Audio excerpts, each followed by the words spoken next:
Okay.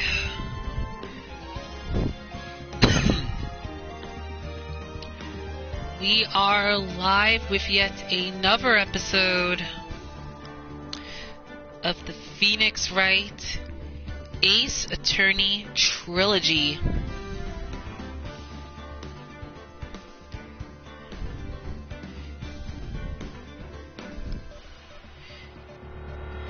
And we'll be starting in just a little bit, so we'll be starting in just a moment.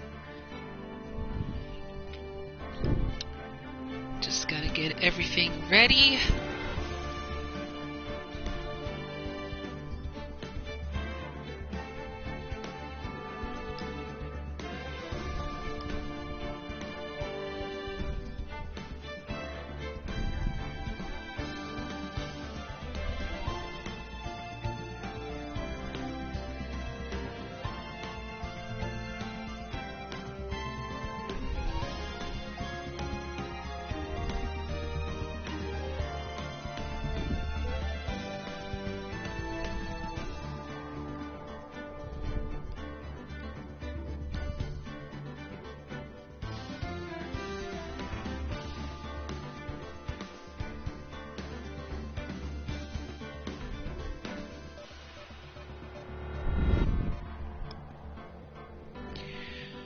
Okay, so about to be ready in a moment.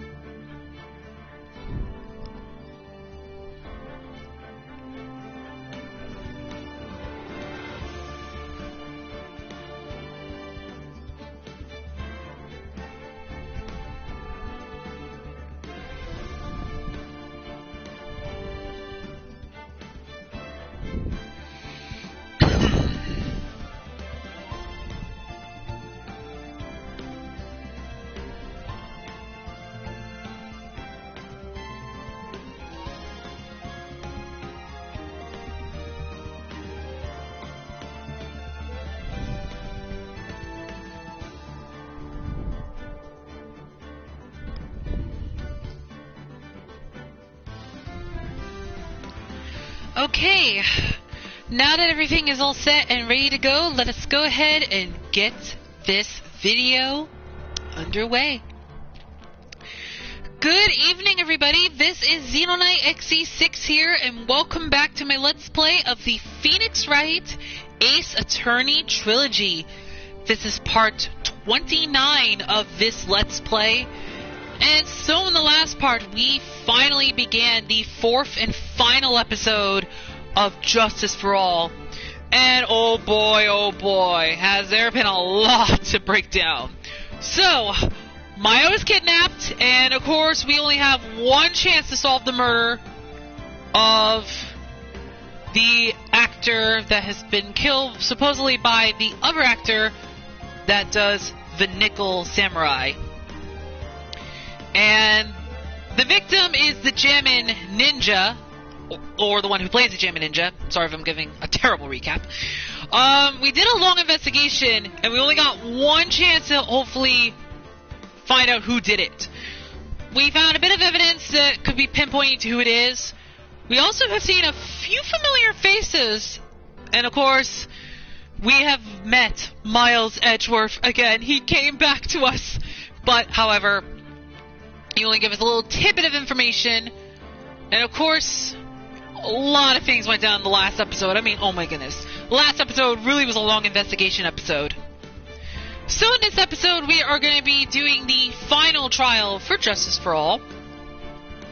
And we're going to see how this plays out. So, because, you know, if we fail, we might be in trouble. So let's go ahead and get this underway, shall we? Let's go ahead and do the trial for Farewell, My Turnabout. And I have been forgetting names, so let's go back and remember whose names are who. The actors. Matt Engard and Juan Corrida. Alright, so that's what we gotta go through. Okay. Well, those are the people that, you know, I've been talking about. Alright, let's go ahead and get started. Adrian did it? That's what it looks like. Dude, no way! That woman couldn't do anything like that! In court today, there will be a mountain of evidence that will implicate you. A mountain of evidence? I'm certain there is someone out there trying very hard to pin this whole thing on you. Please, Mr. Lawyer Dude, like I said yesterday, I'm refreshing like a spring breeze, alright? I can't let any sort of scandal ruin that. I understand. Well, it's almost time. Mia! We must get a complete acquittal today. I know, but I can't focus on Maya's situation right now. Or Pearl's either. No matter what, I have to focus on winning this case by the end of the day. Indeed. Well, let's get going. It's him. This is Wright. Good morning. This is it, Mr. Attorney. The day of the trial. Maya, she's unharmed, right? Well, when I checked on her earlier this morning, she seemed a bit, how shall we say, tired. Don't worry, people don't die that easily. Besides, what you really should be concentrating on is winning today's trial. For my sake as well as yours, you must win today's trial. Which is why I sent you a little present this morning. A present? Present? What in the world would you want to give me? You'll figure it out once the trial starts. And even if you don't like my gift, I expect you to graciously accept it and win the day's contest, if you please. Wait! The kidnapper sent me a present. Mr. Lawyer Dude, who was that? No one. It has nothing to do with you, so forget you heard anything. Dude, did your nose just get longer? Oh my goodness, are we seriously referencing Pinocchio? Oh my goodness. Alright, we got one attempt at this. I'm not quite sure exactly what happens if we fail. March 22nd, 10 a.m., District Court, courtroom number 3. Where's Francisca? Court is now in session for the trial of Matt Engard. Are the prosecution and defense ready? The defense is ready, Your Honor. Yeah, what happened to Francisca? Where did she go? I say, Mr. Wright, what happened to Miss Von Karma? I don't know, Your Honor. Why are you getting mad at me? Your Honor. Please be quiet, bailiff. Court is in session. If you must tell me something, please keep it brief. Now then, what is it? Prosecutor Von Karma has... This morning, Miss Von Karma was shot by an unknown gunman. What?!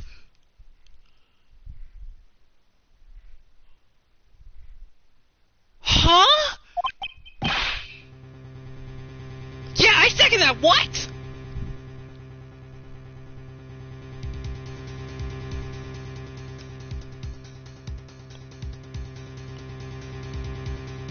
What the hell? What's happening? What? Shot? Somehow, I think this is the present that man was talking about. Wait, what? Oh my goodness. What? Oh my gosh. Oh dear. Why would you do that to Von Karma? Oh my goodness. I mean, oh my gosh, no. His present?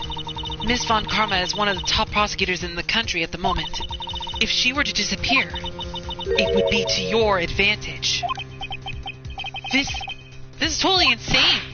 Miss Von Karma, is she alright? I don't have that answer. She's alive and in stable condition. That's good. Phew. You're... I thought he'd show up. Edgeworth? Your Honor, due to the circumstances, Miss Francisca Von Karma cannot appear in court today. I, Miles Edgeworth, will be taking her place. So instead of going up against Miss Von Karma, we're going up against Miles Edgeworth in his final trial. Oh my goodness. The prosecution is ready. Naturally.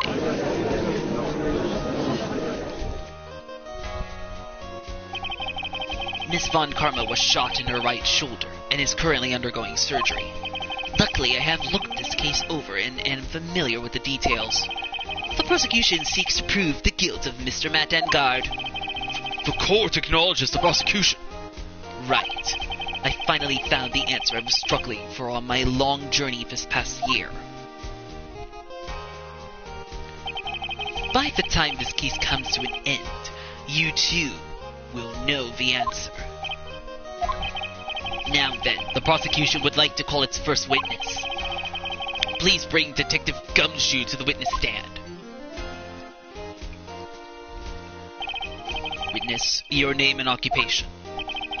My name's Excuse me. My name's Dick Gumshoe, sir. Sorry about that. Oh my goodness, slip of the tongue by accident. Whoopsies. Sorry about that. Oh my goodness, that was a slip of a tongue. Oh my goodness, sorry about that, guys. Sorry. Oh my goodness. I'm still in shock about the whole thing, what happened to Von Karma. Oh my goodness, I hope she's okay. Let me reread this again. Let me just make sure I read it slowly. My name's Dick Gumshoe, sir. There, that's better. I'm a detective down at the precinct for now. For now? After this trial's over, I'm supposed to turn in my badge, sir. Detective Gumshoe. The prosecution has no need for a depressed witness. Lift your head up and face forward like a proud officer, Detective Dick Gumshoe. Yes, sir. Now, let's have your testimony. If we want to explore the various facts of this case, we must start with that. Get ready, Phoenix. There's going to be one very rough fight. Yeah. It would have to be with Edgeworth as my opponent. The answer you were struggling for. Interesting. Show me this answer you finally found, Edgeworth. Okay, here we go. First round, bare facts of the case. This murder happened after the Hero of Heroes Award ceremony, sir. The victim, Juan Corrida, was found dead in his hotel room. After looking into the cause of death, we believe he was definitely murdered, sir. At first, we thought there was something suspicious about the empty guitar case. However, we later found out that the guitar case had nothing to do with the murder.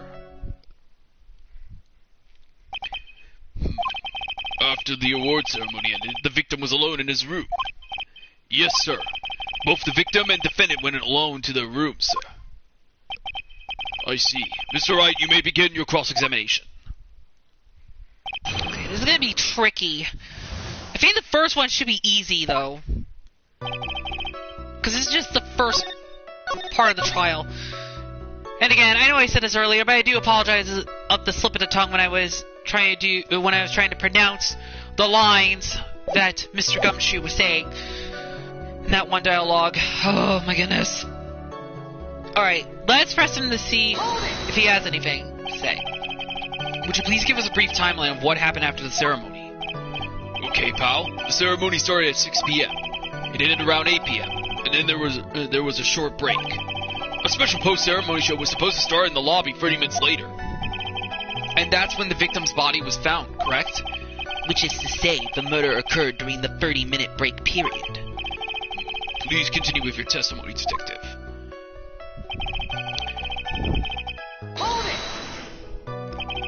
The person who discovered the victim's body was Adrian Andrews, correct? Yeah. Who is this Adrian Andrews you're talking about?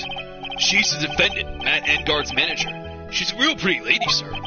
Oh, so she's a pretty lady. I wonder if she will grace us with her presence. When the post-ceremony show was about to start, she went to get Mr. Engard. After visiting his room, she went to the victim's room to get him for the show, sir. I see. And that's when she found the victim's body.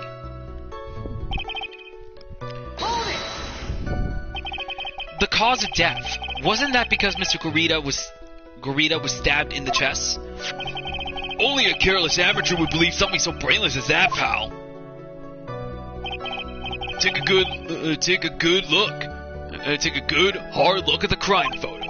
Now, a real pro's attention would be drawn here to this bandana. Banana? His bandana, sir. That's the thing wrapped tightly around his neck, sir. Yes, I see. His banana-scented bandana. Then what about the knife? It seems to have been stuck in the victim's chest on purpose after his death. We have a crafty murderer on our hands here. Juan's autopsy report. Time of death 8:15 p.m. Cause strangled with a scarf then stabbed with a knife. Okay, so that's new evidence we got. And why did you think that? Because it was empty, pal. The Jammin' Ninja doesn't go anywhere without its bright red guitar. And when we couldn't find it anywhere at the scene of the crime... Oh, then how about this theory? A fan really wanted the guitar and did the crime to get it. How's that? We thought of that too, but... The only fingerprints on the guitar case were the victims. Only the victims, huh? I see. So much for my fear of it. Guitar case empty. There is some water, but only on top of the lid. Bears Corita's fingerprints.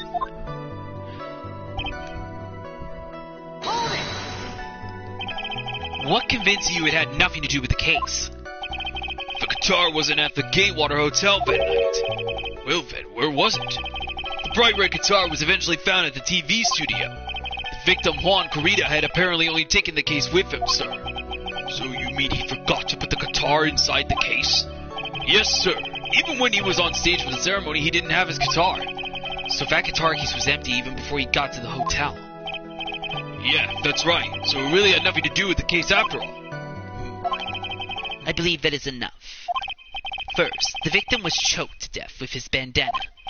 Then, after the victim was dead, the killer deliberately stabbed him with a knife. Which brings me to my next point.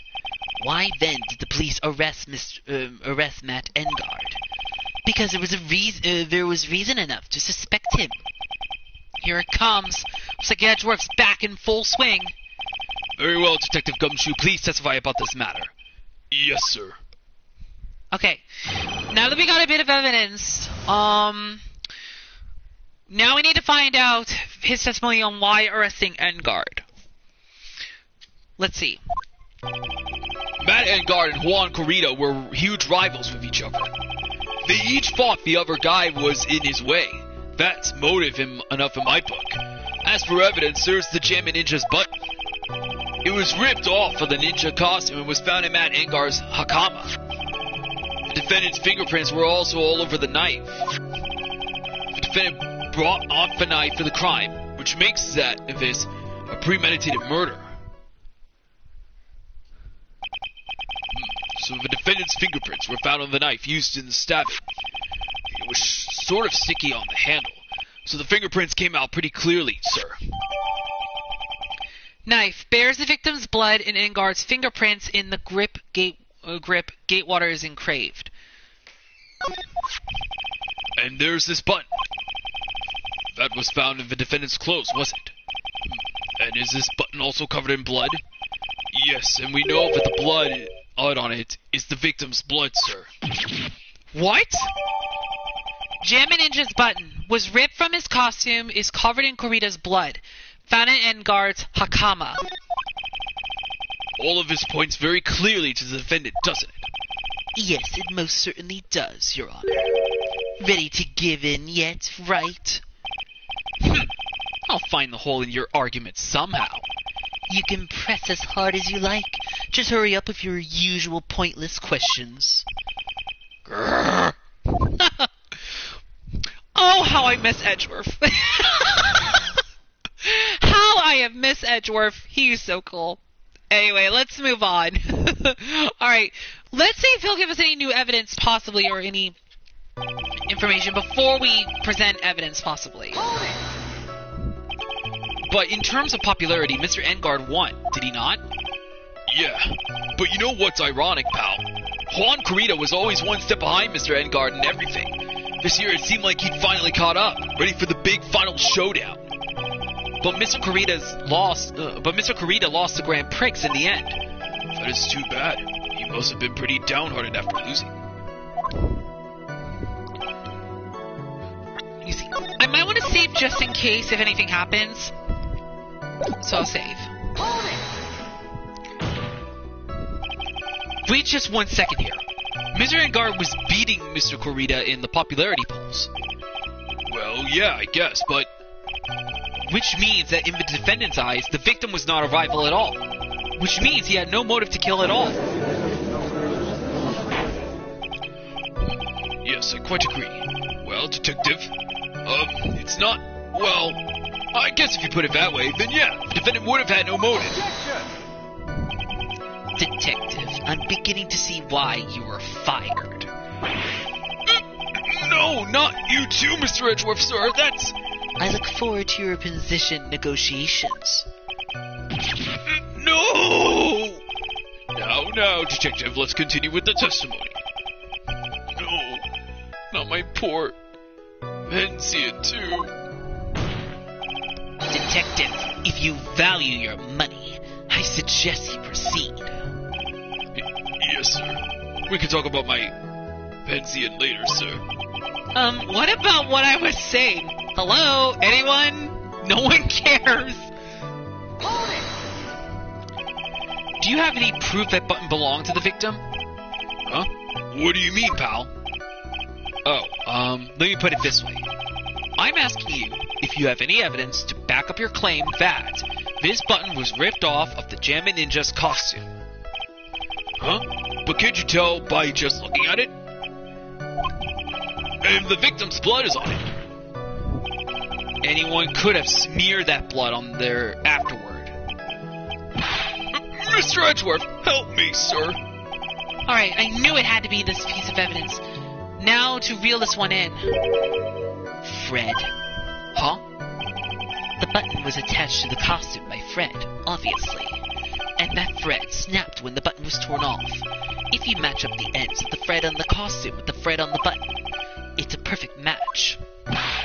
Yeah, that's it! They're a perfect match, pal! That's Edgeworth for you. Never misses a beat.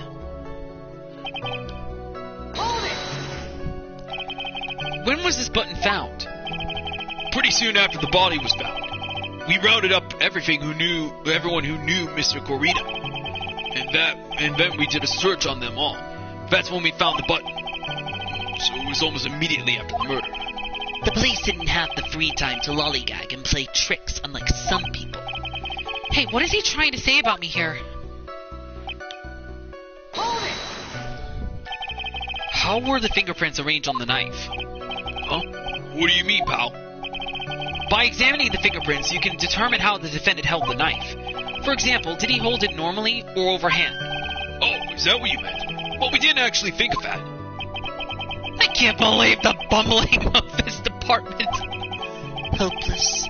Were you paying attention to the testimony, right? The defendant's fingerprints were all over the knife. There was no way to determine how the knife was held at the moment of the murder. So is the defendant the owner of this knife, then?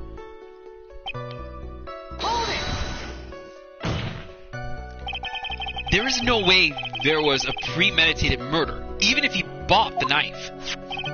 Sorry, pal. This isn't some pocket knife. It doesn't fold, so it's not great for walking around with ivory.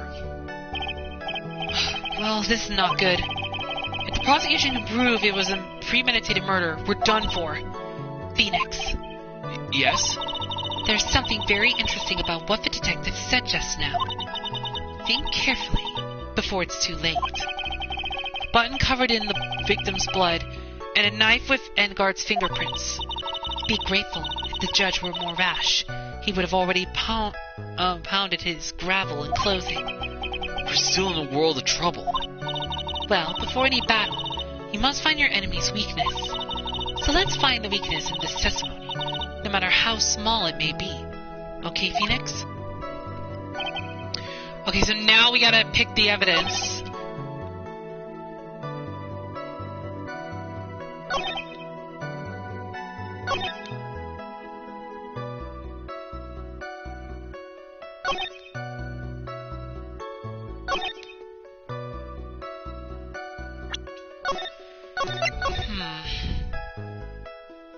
Strange thing is the knife.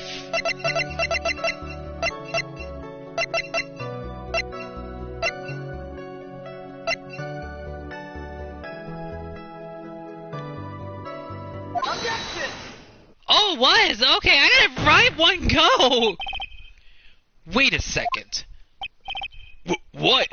So the basis of your argument that this was the premeditated murder is simply that. My client bought a knife beforehand.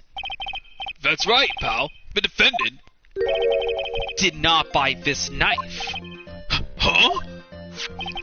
Take a good look at the handle of this knife, and you'll see what I'm talking about. Huh? It has a Gatewater seal set into the handle. Gatewater? I think I've heard of that name somewhere before.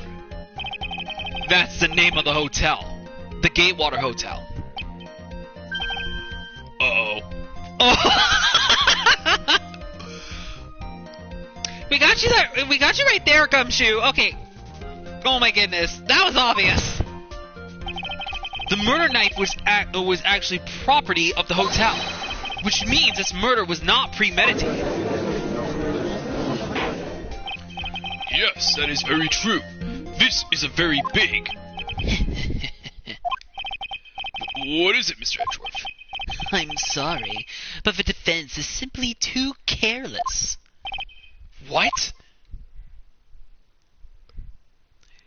I think whether the crime was premeditated or not has already been determined. How so? I admit this knife is hotel property. There is no one currently on the police force that is dumb enough not to realize this. But I didn't know. Oh.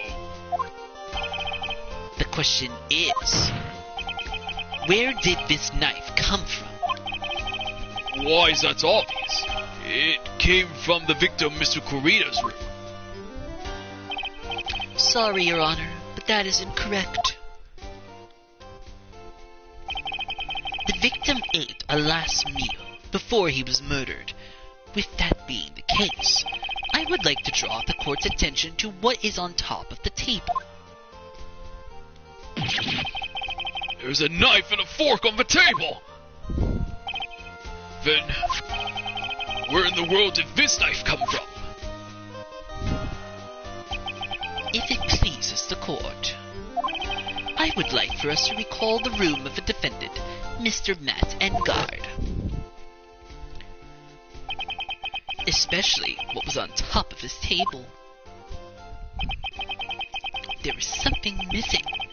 Perhaps it is a single knife.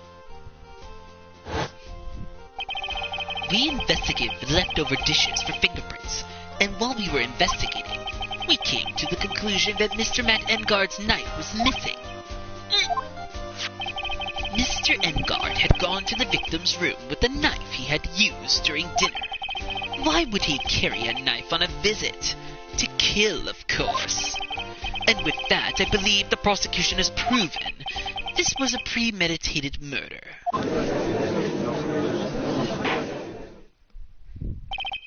Amazing, Mr. Edgeworth. Absolutely brilliant. A brilliantly clear deduction. It seems like Edgeworth had this plan from the very beginning. This must be one of those traps, and I just walked headlong into it. A murder weapon with fingerprints and a button from the victim's costume. There's quite a sizable amount of evidence here. I can safely say that any further deliberation is a waste of Your Honor's time. Although, I wouldn't mind if the defense were to present evidence not yet shown to the court.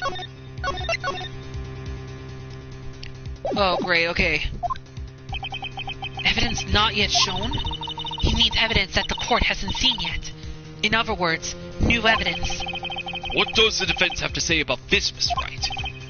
Well, Phoenix, the judge is favoring the prosecution right now. If we answered with something wrong here, the gravel of his will be ringing out to the sound of our defeat. Mr. Wright, do you have something important and necessary to present to this court? Okay. There's one piece of evidence that catches my attention. Something that this court has yet to see. Mr. Wright. Let me save real quick. Oh boy. I will save this one more time. I do not feel this trial needs to continue at all. However, I am giving you one chance, and only one. What the judge is saying, right, is don't try pulling one of your usual bluffs here. If I mess this up, it's curtains for all of us. We now present one and only one piece of evidence. I'm gonna save just in case, because I don't know what's gonna happen if I fail. Now then, what is this important evidence that you must show to the court? Let's see.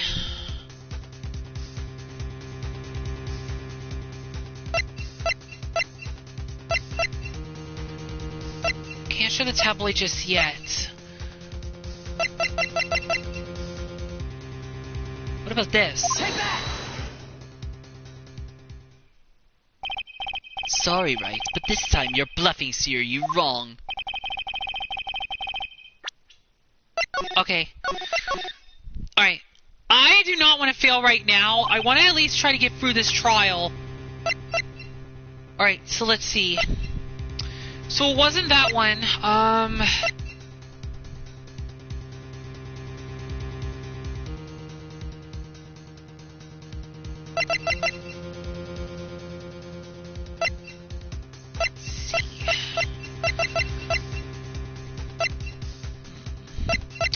Let's go with the wine glass.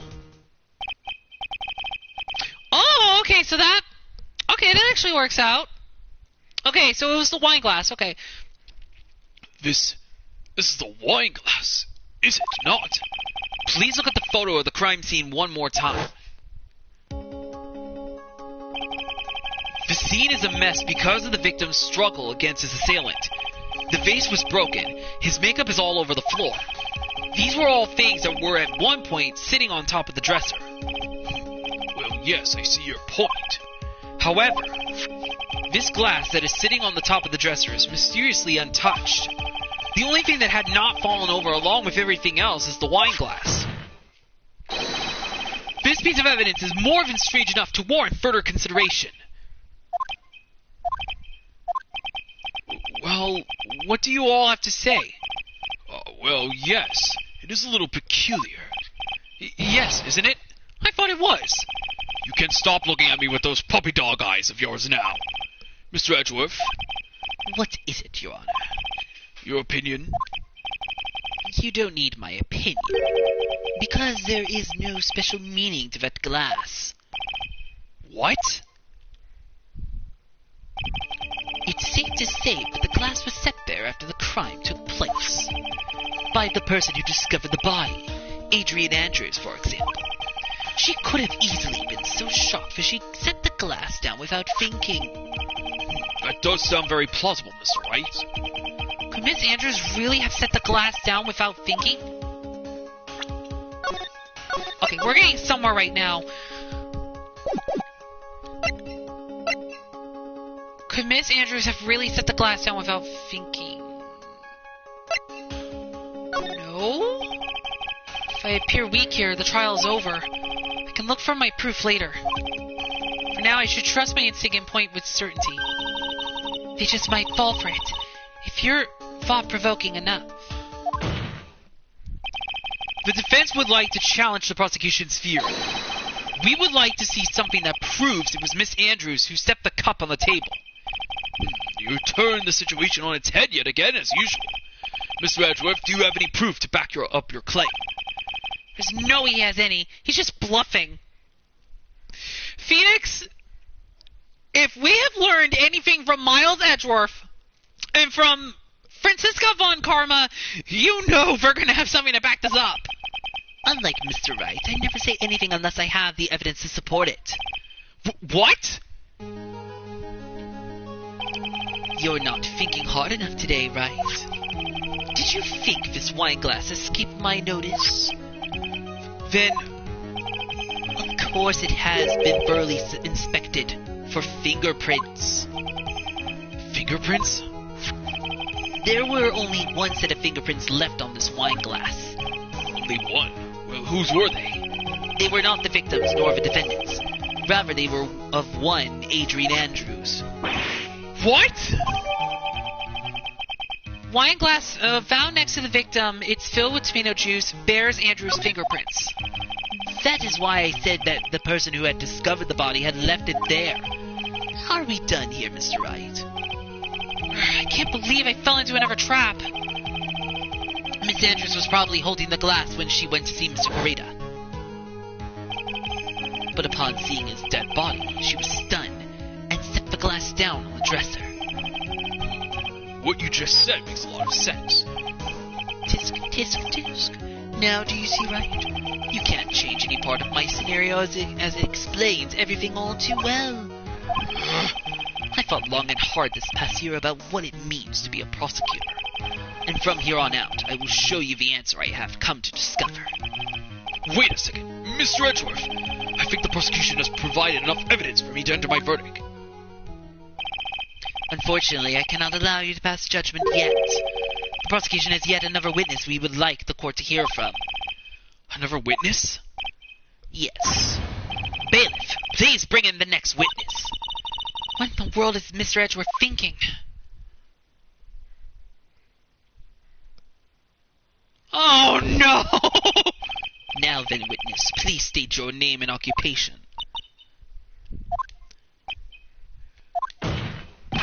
Witness, your name and occupation, please.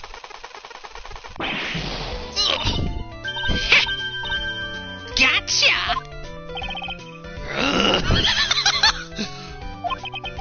I wonder what happened to that calm composure he had earlier. Oh, well, there goes his calm composure. Oh, Edgy boy, it's been, what, a year since we last met, hasn't it?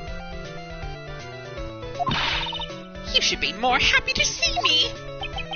I saw the report with her testimony, but who knew that under that helmet it was the wicked witch of the witness stand? I tell you, this time I know what I'm supposed to do. The wicked witch of the wicked witch of the witness stand? Okay, first we're referencing Pinocchio. Now we're referencing the Wizard of Oz. Oh my gosh. Oh my goodness. I tell you, this time I know what I'm supposed to do. So today I'm going to tell you anything and everything. Even things that don't have to do with that terrible crime. Miss Witness, that terrible crime is all this court needs to know. Shush! I'm talking to my dear Edgy Fudgy right now. Don't interrupt us, Gramps. Don't interrupt us, Gramps. Yes, madam. No. Please, by all means, interrupt her. Please. Anyway, witness, your testimony, please. It's true what they say, that youth are hot-headed nowadays. Not that I mind at all, Edgy. Now then, what should I start with? The witness was on security detail at the hotel on the night of the murder. Is this correct, Miss Oldbag? It was a great job being able to see my dearie Juan. It was almost too much for my little heart to handle. You mean you were a fan of the victim? Look, everyone is crazy over that Engard, saying he's cute in a fresh way or something. But not me. I wouldn't say anything so silly. After all, I have no interest in a little child like him. I'm only interested in a real man, Juan Correa. But those two were the same age. Anyway, as I was saying, I was pacing in front of his room that night. Very well. Please tell the court what you witnessed the night of the murder. Leave it to me, Edgy Poo. Oh my goodness gracious. Oh my gosh. Do we seriously have to deal with this now? Well, of course we have to deal with this now. Jeez. Poor Edgeworth, he has to deal with this whole thing. Okay, what you witness? Anyway, after the ceremony, I went to pace around in the hallway in front of his room. There was something I was interested in finding out, you know. Well, since I was on the job, I made sure to keep a good eye out the whole time. That's when someone showed up. It was a man coming out of poor Juan's room. It was Engard, Matt Engard. He was trying to sneak his way out of Juan's room. So Mr. Engard came out from the victim's room. See, it has to be him. He's the murderer. I see. Well, Mr. Wright, you may begin your cross-examination. Okay, here we go. Okay, since we moved on and we're still safe, let's save. Miss Oldbag, what was your post on that night? The lobby. I was supposed to help set up the stage for that trifling show, but I refused to help. I'd have you know it was for that lead-headed samurai show. Heck, I even took out a few of the nails. Maybe it was a good thing the show didn't go on. Besides, that manager with the glasses seemed to be working hard at it without me. So I thought I'd take a break and spread my wings a little. And that's when you went to hang around the victim's store? Something you were interested in. And just what was that? It's not some little thing I can just go around telling everyone you know. It's top secret between me and Juan. Ah, and Edgy Pooh, of course. Mr. Edgeworth, what is this thing she was interested in? I have no idea. I despise gossip, Your Honor. Gossip? But should it prove relevant, we can always have it appended to her testimony later. It looks like we shouldn't force it right now. And did the witness stay in the vicinity of the victim's store the entire time? Oh, then would you tell us the number of people who went in and out of Mr. Corrida's room? I have no idea. I wasn't born, so I could count things for those who didn't pay attention in class. That's why ever since I turned 20, I quit keeping track of how old I really am. Yes, well, that would explain why your age was not included in the report. In any case, the witness then saw someone, correct?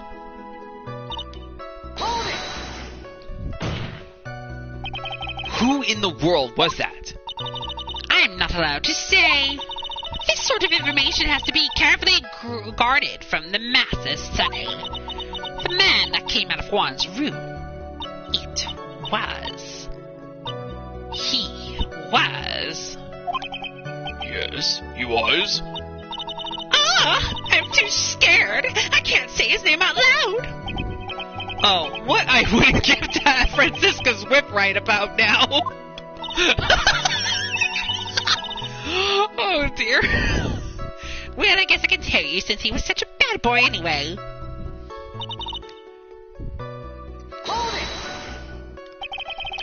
You saw my client. Are you sure about that? Yes, see. Really? Annoying brat. When I say I saw someone, I saw that person. Why do I get a sense of deja vu? Maybe to avoid a repeat of last year, I should delve into this a bit further.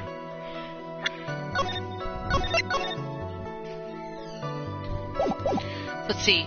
The person's face, what the person was carrying, the person's clothes.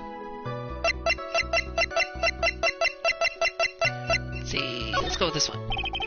Please tell the court about the man's face in more detail. You don't need me to tell you about his face. That soft, gentle look in his eyes and his effeminate lips. His right eyes covered by his spiky hair. His sparkling, shiny teeth. His teeth were shining? Well, he's shining all around in this week's pinup poster, dearie. This week's pinup? Why do you... I mean, I don't care how he looks in this week's issue. Please stay with what you saw that night. What? Engard's face is the same no matter where it is. You know, you whippersnapper. So, Mr. Wright, was this testimony just now important or relevant in any way?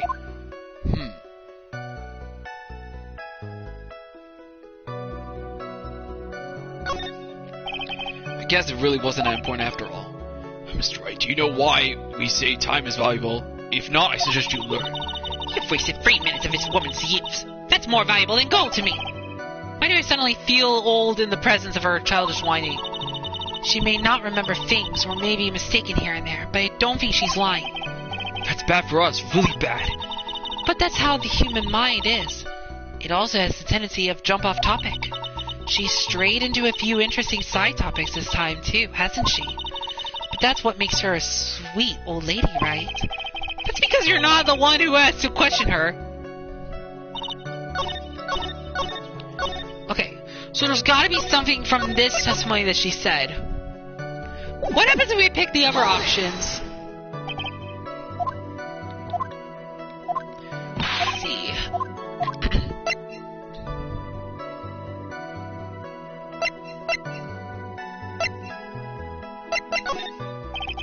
Please tell the court about the man's clothes in more detail.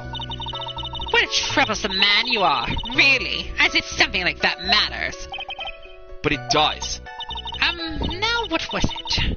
Oh yes, it was that thing. What thing? That gaudy thing he always wearing. That racing jacket. Oh, he was wearing that at the detention center, too. That thing's meant for nothing but seducing women out of their pantaloons. Men. Right. So, Mr. Wright, was this testimony just now important or relevant in any way?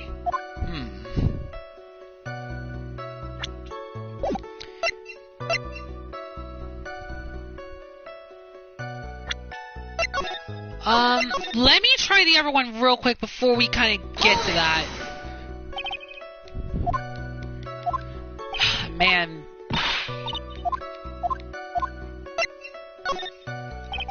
What was the man you saw carrying? In which hand? His right or his left? Now this is a real mess. I mean, I can't be expected to answer such a vague question. Indeed, please be more specific with your question, Mr. Wright. Sorry. What was the man you saw carrying on in his right hand? He wasn't carrying anything in that hand. Then how about his left? Empty. Well, this whole thing has been a lot of nothing.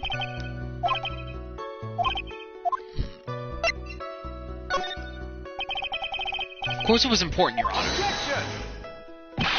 Then perhaps you would like to point out what part of that testimony was important. You don't really have to put it that way to get me to say. Mr. Wright, there's something much more valuable than a person's pride, and that is time. Please don't waste this court's precious time with worthless questions. Yes, Your Honor. I think I just wasted his good favor. Okay, do I have to show evidence or something? I'm not quite sure. Let me see what happens if I did,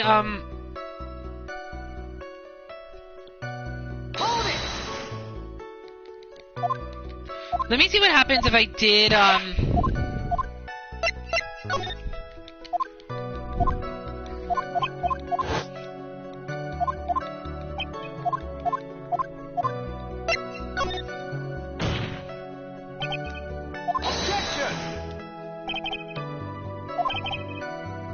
Don't you see it, Edgeworth?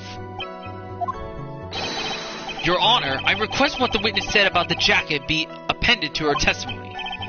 I don't quite see where you're going with this, but all right. Witness, please.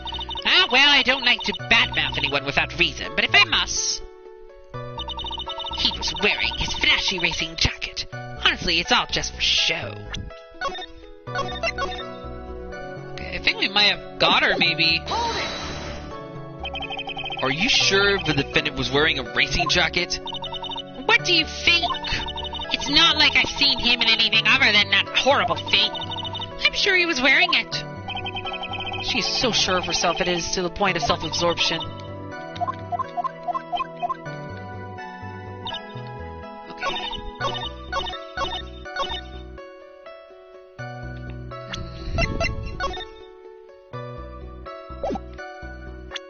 Maybe it has something to do with the poster thing. No. Okay. Alright, I was just making sure if that was the correct evidence.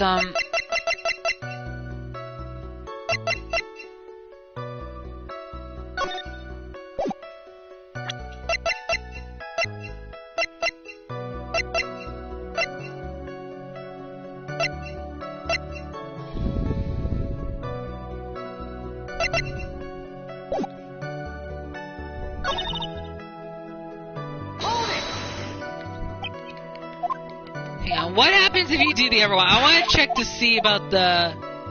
Oh. Okay, I guess we can't. Alright, so it has to be the jacket that is the one thing that we can contradict. But if it wasn't this one, was it Lotta's camera? Nope, it wasn't Lotta's camera. Hold up. Was it the pin? Okay, it was. Okay. Miss Oldbag. What? Don't say my name for no reason. Do you know what this is? Ah, it's button number 2 in the Jamming Ninja's costume. Now I know she's an obsessed fan. She identified it in a single glance. Give it here. Give it here. If you don't give it to me, I'll punish you with this. Wow. She really is a die-hard fan to want a button covered in blood. This button was discovered on Mr. Engard's body during a full body search. See? See? This button proves beyond a shadow of a doubt it was that rascal Engard. It was caught up in the pleats of his nickel samurai hakama pants. See? See? And Engard is the nickel samurai. Witness. Now, it may just be me, and I do have an active imagination. But just now, didn't you say that the defendant, Matt Engard, was wearing his usual racing jacket? I'm so sorry. Sorry that you judge people based on what they wear. If I were that oh, great. She is speaking fast again. My goodness. Oh my gosh. I'm not reading all this. Like...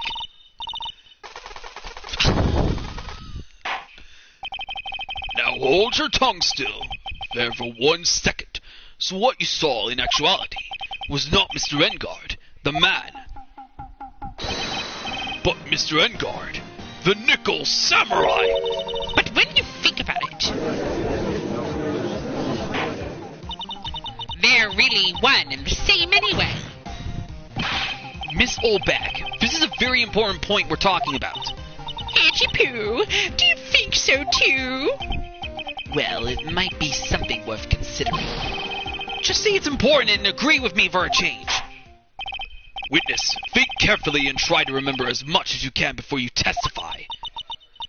All right, if you insist. I should be the one citing, not you. Okay. Who I saw... Engard. Yes, now I remember. The nickel samurai. That's right. It was the nickel samurai that I saw. Yes, it would have been convenient for him to wear his costume during the murder. He had to go to that post-ceremony stage show right after the crime, you know. So he must have worn that nickel samurai costume when he was stabbing poor Juan. I knew it. I knew you'd say he was inside that costume. What? Did you think there could have been someone else inside that costume? Don't be a bad little boy, thinking such rude things. But the possibility does exist. Ah, young'uns today. I told you there is no way it was anyone else. How do you know that? Because I said so. And what I say is the truth. At least she's just as delightful a witness as she was a year ago. Mr. Wright, you may cross-examine the witness. Oh my goodness. Oh my goodness. Miss Oldbag is certainly something.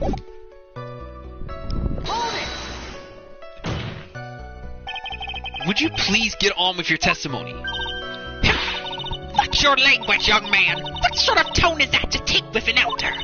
My youthfulness isn't what it used to be, so you should forgive me for everything. If you keep on barking at me like that, I'll start singing at the top of my lungs. What? A striking figure by the sea, standing all alone is he. He's the nickel samurai. She's actually singing. Someone help my poor ears. Mr. Edgeworth, can you please do something about this racket? Witness, I'll give you a piece of gum later if you'll be good and stick to just the facts. Okay. You promise, right? Right. I'll be sending the bill for the chewing gum to your office at a later date. Remind me to send you a thank you note later, too, Edgeworth. Old chum.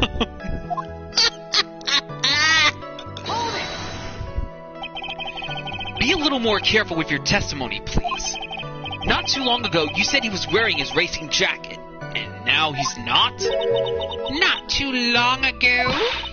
Then let me ask you this. When you were itty-bitty, what was your grand dream? Huh? What did you want to be when you grew up? Whippersnapper. My dream, huh? Well, I wanted to be Judge Wagner, hero of the public's court. So what? See? And look at where you are now. You're not Judge Wagner, are you? Are you? Well... When I said earlier, who puts any weight into things like that? The now is everything. I can't be held responsible for the past. Since when did court become theatrics over testimonies? All that matters is the man was inside that costume. Isn't that enough? Wow. And we got a trophy. Oh my goodness. Judge Wagner. Okay. Alright. And why would that be? That way, no one could see his face, of course. But there's still no advantage for him that I can see. In fact, you would think the costume would make him stand out all the more. You are such an annoying child. You know that. You just agree with everything I say. Isn't that what you're always doing to me? I got it. Maybe it was more troublesome for him to change in and out of his costume. Excuse me. Was there anyone else scheduled to appear at the post-ceremony show? Well, all the contestants were supposed to go on stage in a friendly jester thing. And that included the jamming ninja? Of course it included him. That's why when Engard came out of dear Juan's room, I didn't give it a second thought. I see. Well, anyway.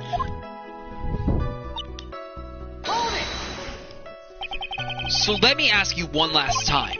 The person you saw, it really was the Nickel Samurai. As showy as ever. Haven't I been saying that from the very beginning? Can I throw in the towel yet? You don't need to think too hard on this one. Huh? There's a contradiction in her testimony, and it's sitting in plain sight.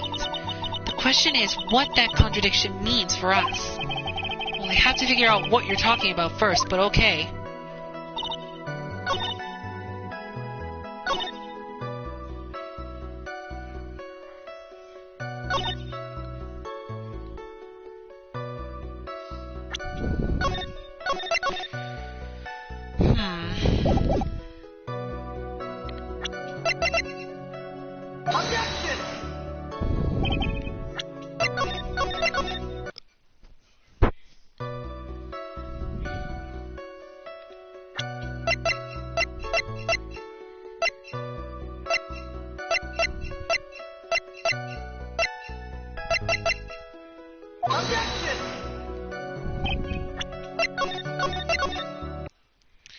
Okay.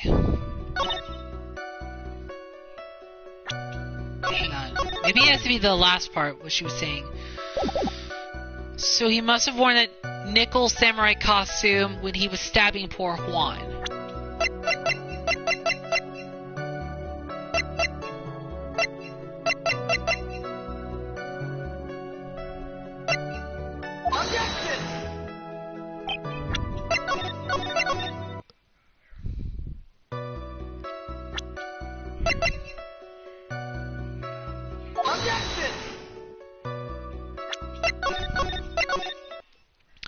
Oh my goodness. I want to say... Hold up. Oh my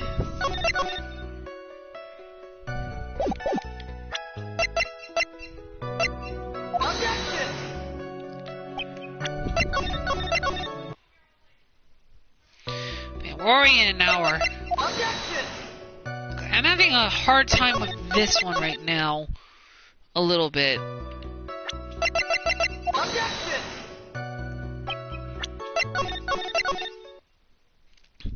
Plain sight. What's the... It has to be this one probably, or...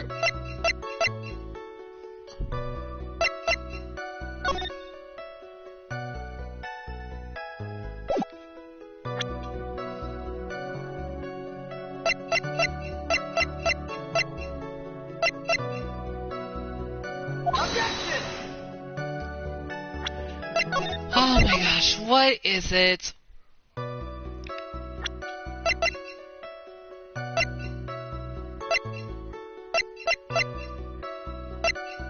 Objection! Trying to figure this out here. But it's gotta be this testimony, probably. Objection!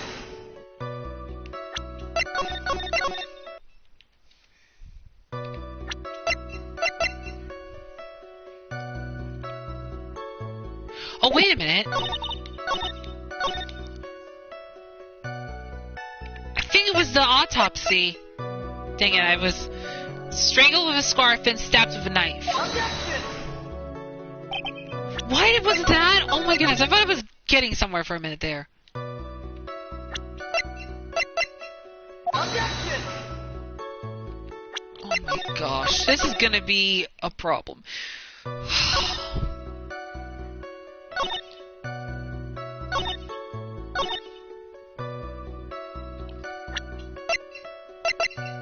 Objection! Oh, I thought the music stopped for a minute there. I was like, oh no! Oh, I was like, oh, okay.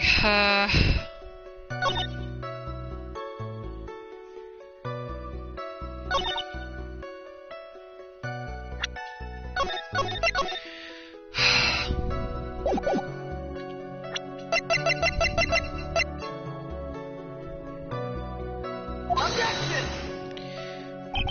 Okay. I am trying to try every evidence, well, except for the ones that are going to come into play later. Objection! The knife? What? Oh my goodness.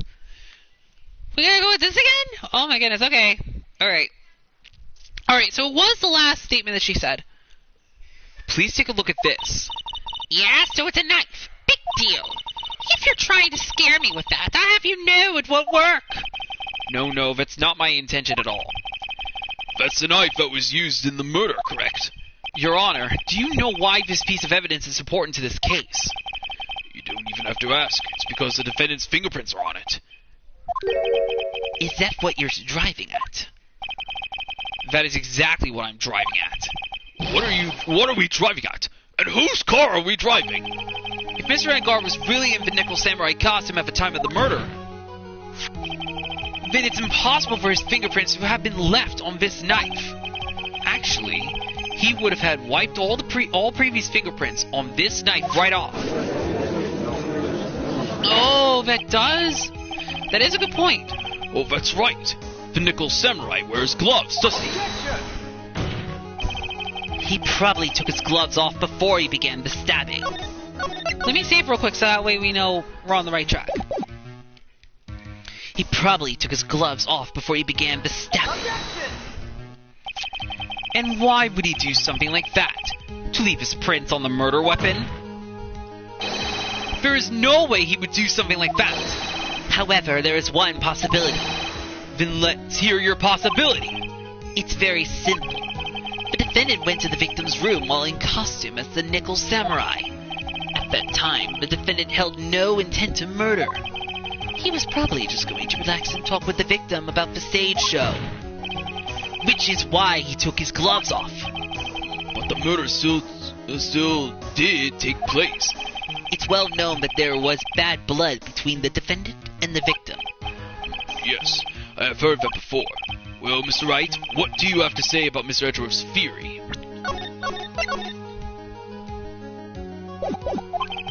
So let me get this straight. Edgeworth's theory goes like this.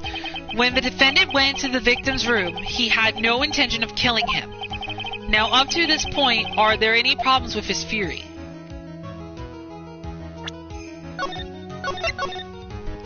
There's gotta be a problem with that theory that he just stated. So we'll just say there's a contradiction. This theory contradicts something in an earlier testimony. What are you babbling about? Now, for argument's sake, let's suppose Mr. Edgard was the killer. If that's the case, I think it's impossible for the killer to have gone to the victim's room without intent. Take that! Naturally, you point to the one piece with the least value. Oh, such a liar. Enjoy your youth while you can. Humans don't live forever. Neither do lawyers. Okay, so it wasn't that one. I thought it was. Okay, so if it wasn't that one, let's see.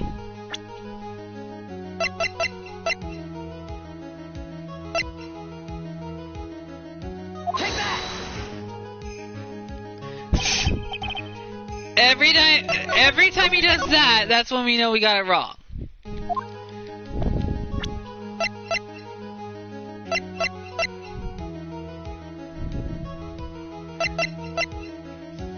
Take that! Oh my goodness. Let's see. Take that!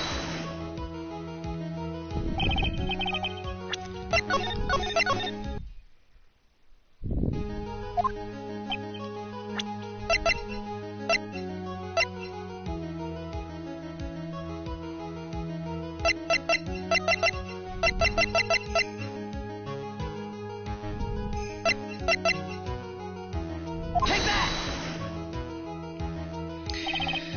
Oh my goodness. Gigate is wrong. Oh my gosh. Alright. Okay, the Hakama? Nope, that wasn't it.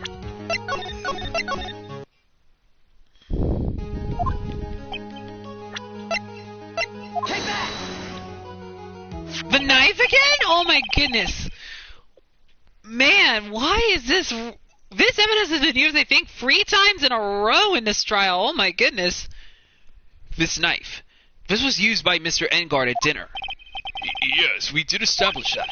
Which means that if my client was in fact the killer, then he brought this knife with him when he went to visit Mr. Kurita. I suppose. However, you just said it yourself. At that time, the defendant held no intent to murder. If that were true, then why would he bring a knife? He wouldn't, would he? Which means, Mr. Edgeworth, your theory was flawed from supposition 1. And one more thing. If the murderer was wearing the costume at the time of the murder, then there should be glove marks left on the knife. Which means the defendant's fingerprints shouldn't be all over it like bees on a hive.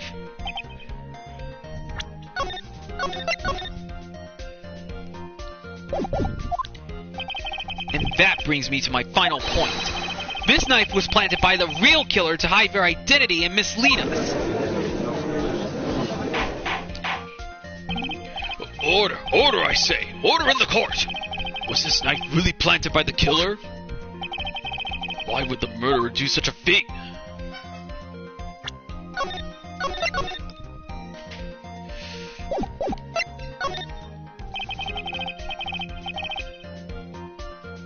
To frame my client, Mr. Engard, of course. To frame? Objection! Aren't you forcing the interpretation just a little too hard on this one? Objection! But we just established that the witness saw the nickel samurai in costume. And if that were true, then there shouldn't be a single fingerprint on this knife. Ugh! Witness! Looks like I've made your life a tiny bit more difficult, huh, Jipu?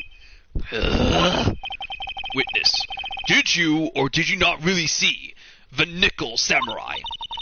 Well, I guess at first I might have forgotten, but... Are you saying you mixed up Mr. Engard with the nickel samurai? His character on TV? But I mean, I can't really do anything about that now. Look, I was waiting around in front of their doors because, well, Well, I wasn't waiting around for the Nickel Samurai. That's for sure. She wasn't waiting for the Nickel Samurai? Okay, let me save here. Alright then. Who were you waiting around for then? That's top secret to anyone outside of security. I have a feeling that you were waiting for Mr. Juan Corrida. Am I correct, witness? The way you think. You are a sad amateur with a terrible case of nearsightedness. Amateur? Me? What am I an amateur of? So Oldbag was waiting around in front of the victim's room. But it doesn't sound like she was waiting to catch a glimpse of Mr. Corrida. Maybe. Phoenix, maybe the old bag was waiting around for that person. If it's who I think Mia is hinting at, it's certainly possible. Miss Oldbag, you were waiting for this person to come out of the victim's room, weren't you?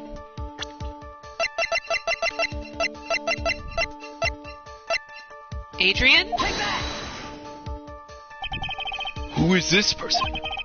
This is Adrian Andrews, Mr. Engard's manager. But why would the defendant's manager be in the victim's room?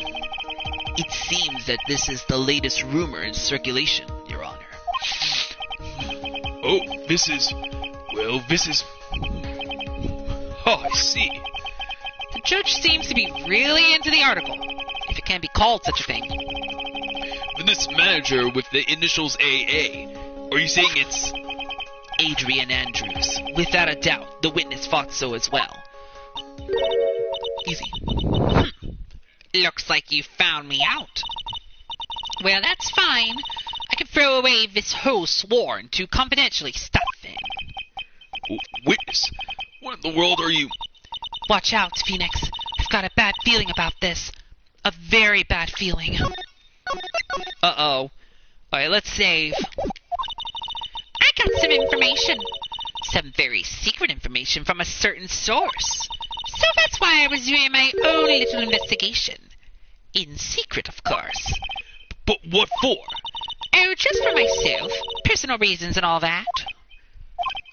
Well, Mr. Edgeworth, how will you proceed from here? I really don't want to do this. However, I cannot simply let this point slide. I see. Very well, then. Witness, please testify about this secret information. Get ready. This is going to take the wind out of you youngins. I'm sure we're all capable of handling this. Really. It's not like we're 10 years old. Secret information.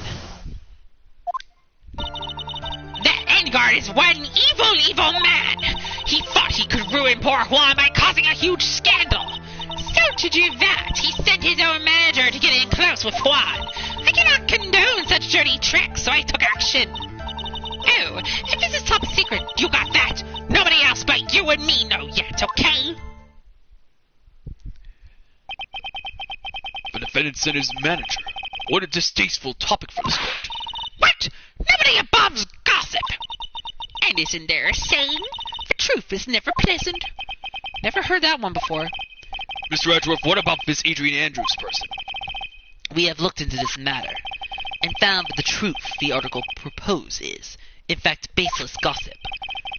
But should this be true, then this proves that the defendant did bear ill will towards the victim. So this means I have to smash this rumor once and for all. Now then, Mr. Wright, you may cross-examine the witness. Be careful. The old back seems rather excited right now.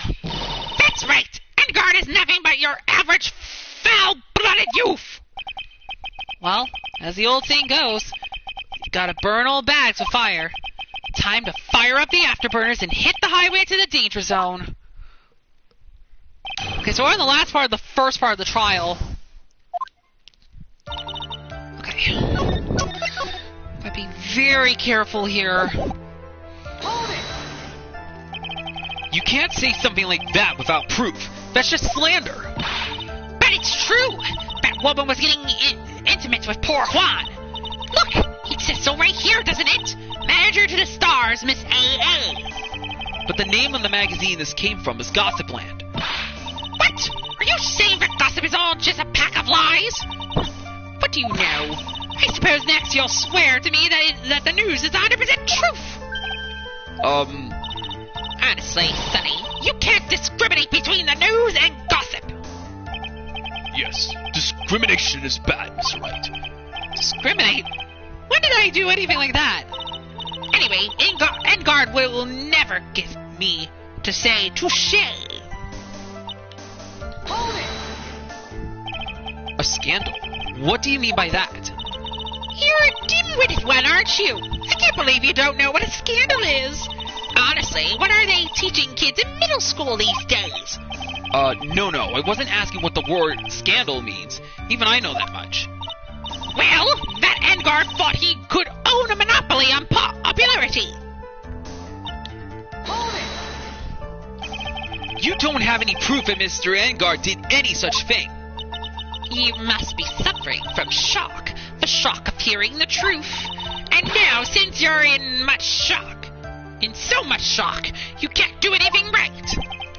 You're right, I can't do anything, but boy do I wish I could do something about you. Alright then, Sonny, show me what you've got. Can you show me proof that Engard didn't bear any ill will towards Juan? Oh my goodness, can we show proof? I'm not going to let you push me around that easily. There's many a man who've said these exact words and paid dearly for them. Well, maybe you should brace yourself this time. Here is my proof that Mr. Engard did not hold any ill will towards the victim.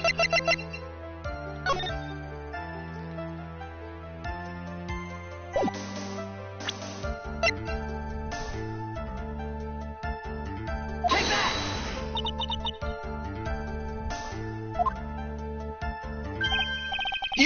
What are you handing it over to me for? So you can give that jagged baboon boy a message for me, please. Wait, did I get that right? Hang on, let me read the rest of it real quick before we just move on. Because I think we did something right here. So Lana's camera. Take that! Is that it? You can take it from here, Chipu. What are you handing it over to me for? So you can give that jagged-headed baboon boy a message for me, please. Tell him that no matter what he does, the only thing he's good at is failing. What she said right. Or should I say, baboon boy. Oh my goodness. Okay, I thought I was doing something right. Okay. Alright. I thought I was doing something right. I thought I was doing something right for a minute. But then after that, it just all went haywire. Okay, let's see. So if it wasn't Lana's camera... The gossip article?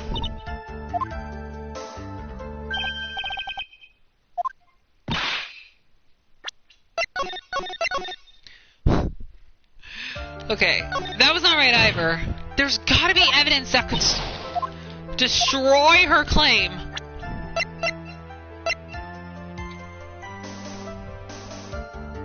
Take that!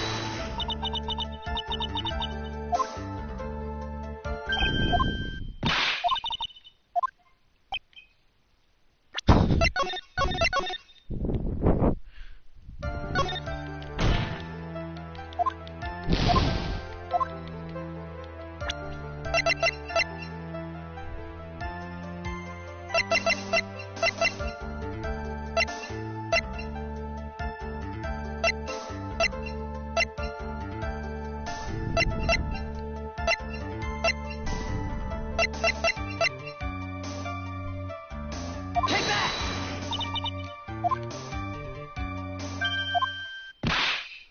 Oh my goodness gracious.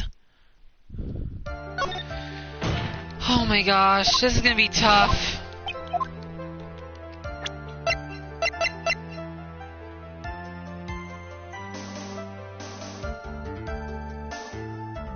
Take that!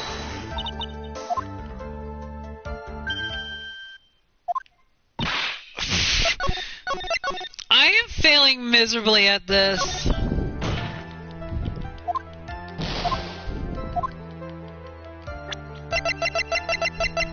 Take that!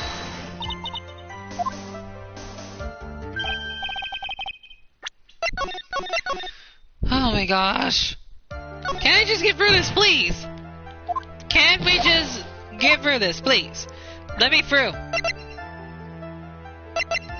Okay.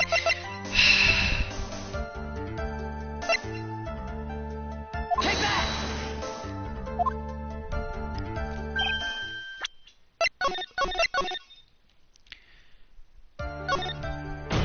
I swear, if it's the knife again, oh my goodness, I would be in so much shock. Like, what does that have to do? Okay.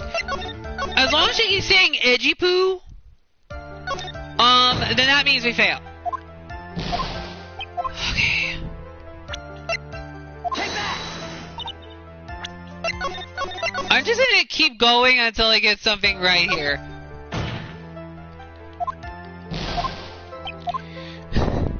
This is really gonna be a... Oh my goodness. Take that!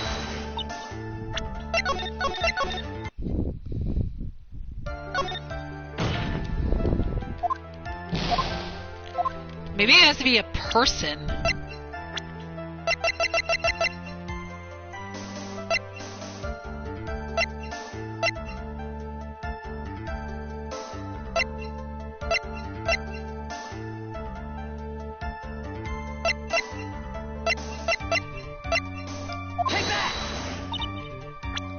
I don't know, maybe it has to be a person or something if it's not evidence.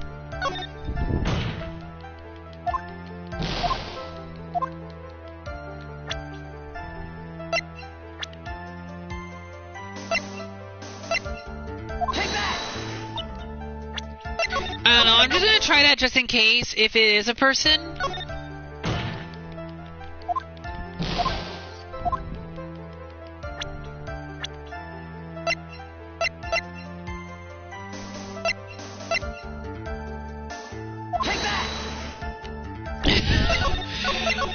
Oh my god, that would be funny. She's something like, me, what did I do? Okay, let's see.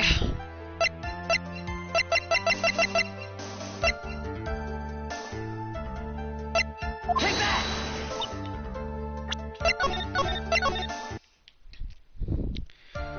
Okay, the more I keep failing on this, the more this is gonna go on forever.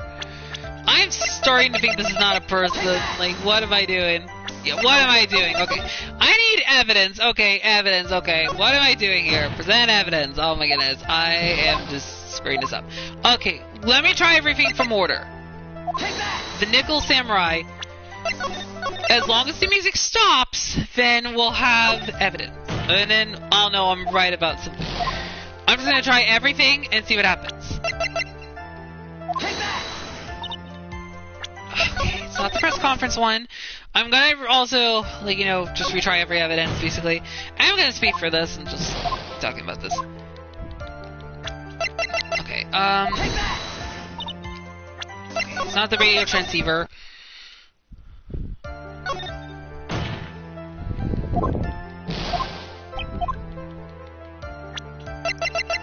Take that! Every time she keeps saying that. What was the other option? Decline the offer to present. Okay. That was the other option. Okay. Okay, Take that! oh my gosh. It's really getting hard. Okay. Take that! Okay, yeah, I'm trying to see if I have something that can... I'm not sure if I have it yet, but let's see. Take that! Every time she keeps saying edgy poo, then we know that we're getting this wrong. But I'm trying to speed through this so I can try to get through this. Take that! Okay.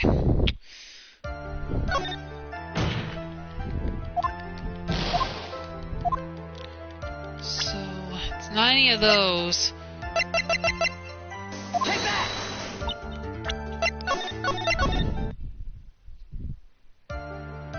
think I've tried every evidence I could, maybe, I think.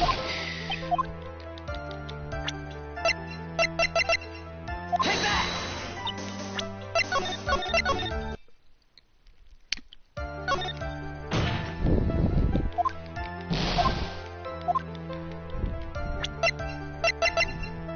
Take that!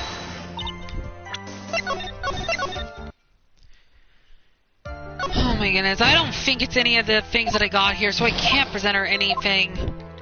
Hang on, let me make sure. Take that! Take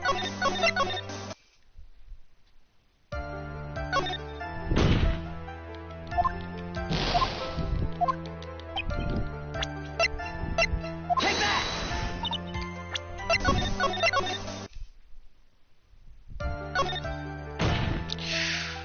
Okay. Take that! Yeah, I don't have any evidence that can back up the claims. Well, the backup thing. I don't have anything to offer. See? Just as I thought. And you were lecturing me about saying things without proof. You've just given me a free pass to say whatever I want. Whatever I want, silly boy. Me and my big mouth. That's the way the cookie crumbles for you anyway. Hold it! So what do you mean by I took action? Like I already told you, I was lying in wait close to the crime scene. Once that slimy woman came out of Juan's room, I was going to capture her and teach her a good lesson. Something you youngins need. You were going to teach her a good lesson? I was going to make her eat the damaging beams of my ray gun. Like this. No, stop! Well, it was too bad that woman didn't come through the door that night. Hold it! Wait. What? I'm a busy woman. Tea time with the kids is over. Secret information that no one else knows yet. If that's true, then how do you know the secret information? Huh? Well, that's because I'm a pro. Yes, that's it. It's a secret. Even if you drill a hole into my brain, you'll never find it. How in the world did that old bat get such a secret piece of information? Okay, I think this is where I gotta save. Let's press further. If you don't be a good girl and tell me where you got the secret information, you won't get to go home today. Itchy-Boo, what are you doing? Help me! What do I have to do with this? Just do this for me. You'll get your reward. I don't want your reward, but you don't leave me much of a choice. The witness could have gotten her information from anywhere. It's even possible that it was spontaneously made up inside the witness's head. And he lectures me on reckless blabbering. As long as we don't know where this information comes from, it's quite a waste of time to focus on this line of questioning. Where did old bat get her inside information? There's to be something I can use to figure it out. Oh my goodness. Sounds like just another... now I'm giving Phoenix Mia's voice! Sounds like just another tidbit of gossip, doesn't it? But you can't just ignore it either. It makes your client look bad either way. Well, I don't think I heard anything really out of the ordinary just now. There has to be something we can catch her on. Yeah, and when I find it, I'm going to press the heck out of it.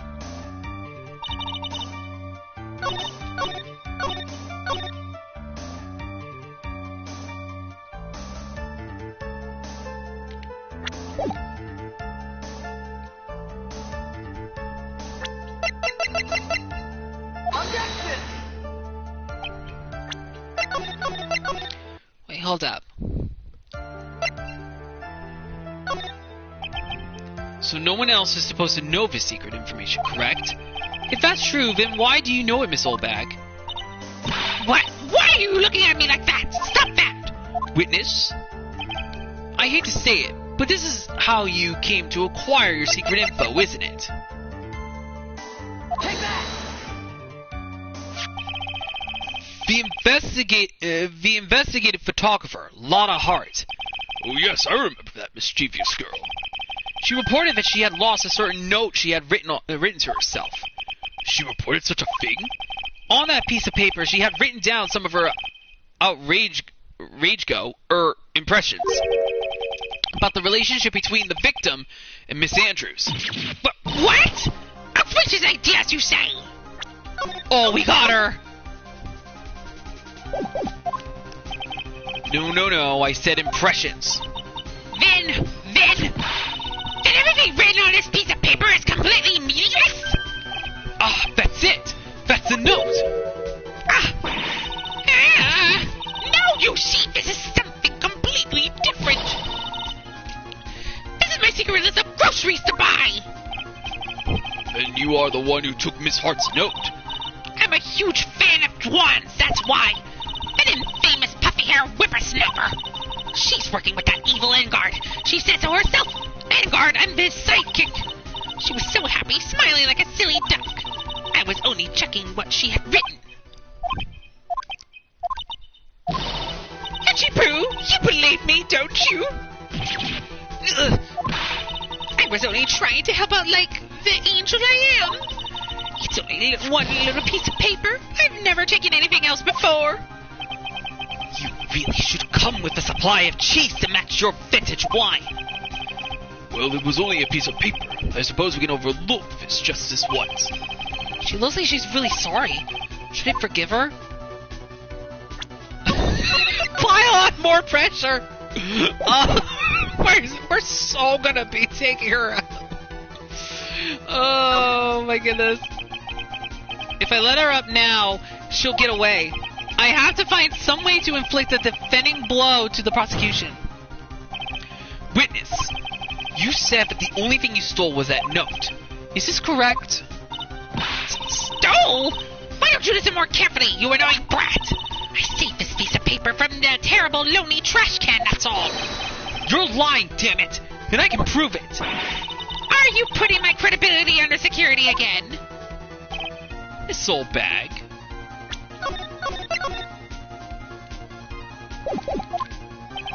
I don't believe that the note is the only thing you stole that night. Take that!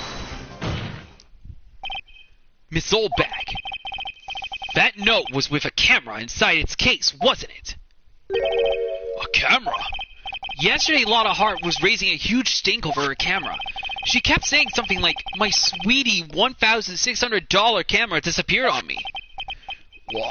Why, witness? What is it, Gramps? If you have the note, then it is only logical that you have the camera too. Urgh. Looks like you found me out again, Sonny. Is this the camera you're looking for? That's... What? Even though I look like this, I'm still a person, you know. I still eat meals like you. I fall in love and borrow things from people. I think your definition of borrow is a little off. I saw that woman's business card, and that's what I noticed said. Slimeback celebrity, photographer extraordinary. Well, when I saw that, I had to know what sort of picture she had taken. I'm a professional security guard. It's my business to know these things. Bailiff! Check this camera's photos. Hurry! We must examine them at once.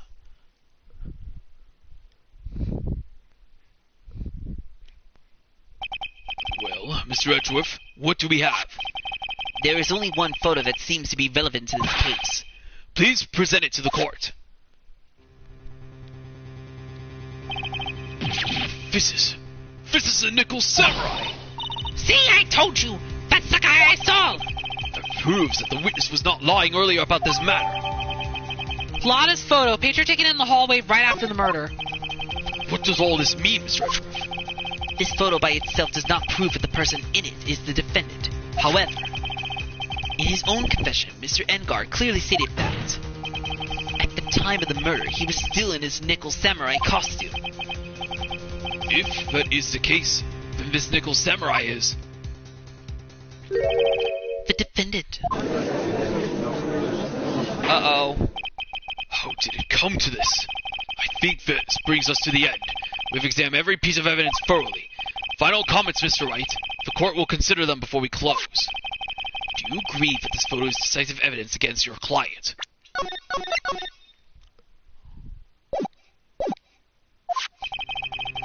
If this photo really is decisive evidence, then we're done for.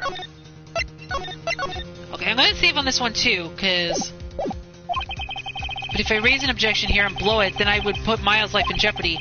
Can't make a mistake here. There's only one road out of this mess. This photo that Lotta took bears. This photo that Lotta took bears.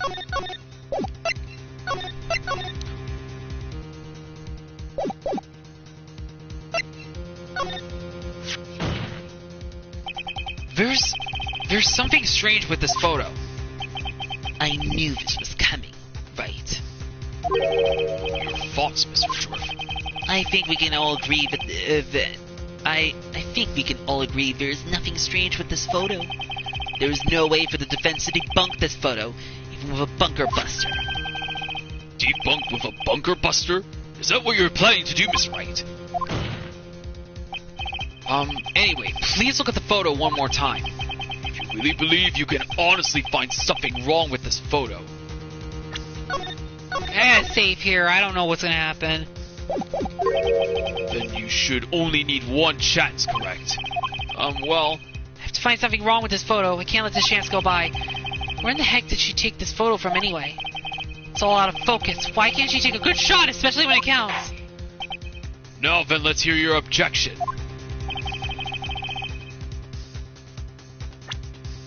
about this photo is strange.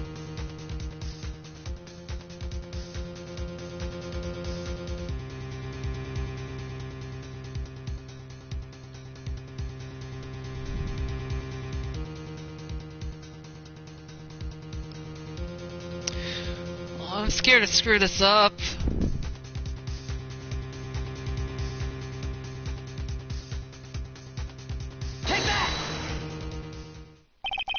I would like to direct the court's attention to this one area right here.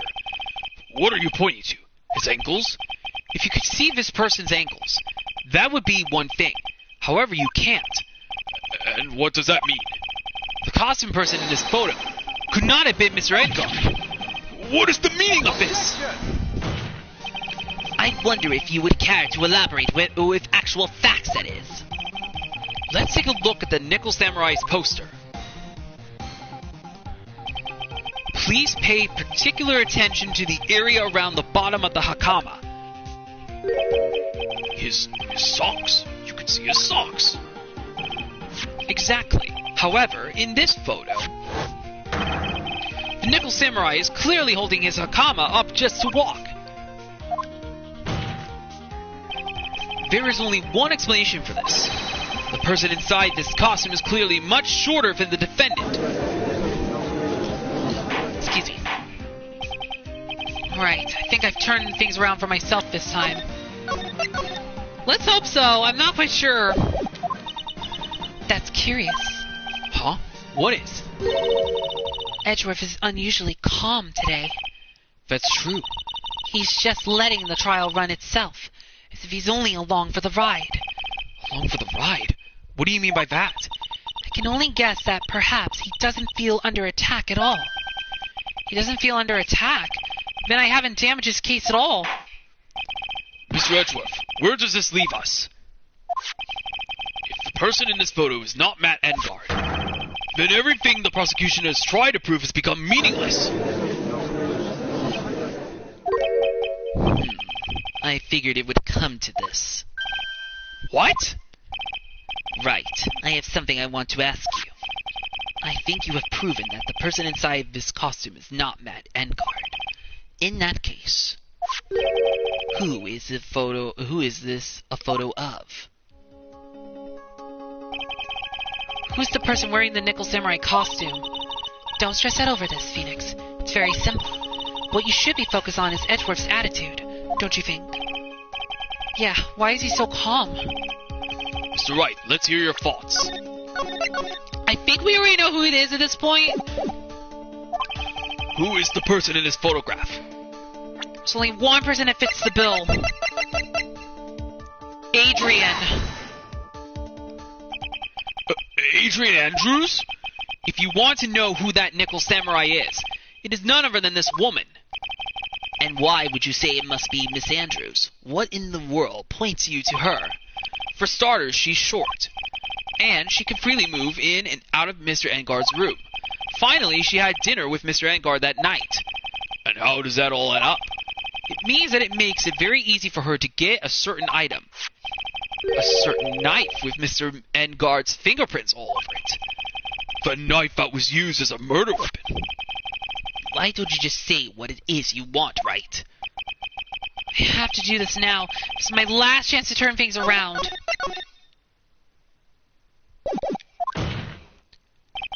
The defense moves to indicate Miss Adrian Andrews in the murder of Juan Corrida. It was Miss Andrews who tried to frame the defendant for the crime. Order! Order! Order! It looks like this trial has hit a most unexpected development. Mr. Edgeworth, Yes, Your Honor. this court is issuing us subpoena for Miss Adrian Andrews. The verdict cannot be passed without first hearing her testimony. Alright, this is it. This is kind of bad for us. Huh? What do you mean? If Adrian Andrews is summoned to court as a witness, it means that the trial will go on for another day. Day? If I don't get a verdict today, then Maya... Now then, we shall set Miss Andrews' testimony for tomorrow. What am I supposed to do? The judge is about to adjourn the court. We gotta raise an objection. We gotta get this going. Now then, Objection! Please, Your Honor, continue the trial. You must pass a verdict today. I can't do that. I cannot hear Miss Andrews' testimony if she's not. I abhorred wasting such valuable time. Edgeworth? Your Honor, I request that you please continue with today's trial. But we cannot continue due to this unexpected development. Unexpected development? I think you underestimate me, Your Honor. And what do you mean by that? That Mr. Phoenix Wright would slave his way to subpoenaing Miss Adrian Andrews is all. Happening according to plan, even if Wright was a bit slow to catch on. What? What? What is the meaning of your statement, Mr. Edgeworth? Miss Adrian Andrews is currently waiting in the prosecution's lobby. She is the next witness. Everything was planned out in advance by that man. Man, Miles Edgeworth is good. Somehow I knew there was no way Edgeworth would overlook Miss Andrews. Looks like this battle is far from over. Exactly. Very well. We will call the next witness. However, before we proceed, we shall take a 10-minute recess. Please prepare your witness in that time, Mr. Edgeworth. The court will now take a 10-minute recess. Okay, we survived the first round. Oh my goodness. Okay. I'm gonna save on the first data. And I'm probably going to create another data because I want to kind of see what would happen if we get the bad ending. Yes, I did know there's a bad ending in the trophy section. So, because I was looking for the trophies in Phoenix Wright, and there apparently is a bad ending, and I'm not sure what that is. So, we're going to save on another data just so we can keep this one. Because I think we might do that. Because I think there is a bad ending to... Well, there is a bad ending to this one. That's the only thing I knew about this fourth episode a little bit here, because there is a bad ending. But I don't know exactly what that bad ending is. That's the thing. Alright, I'm going to be right back real quick, and then after that, we're going to continue on. So I'll be right back.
Okay, I am back. Let's continue.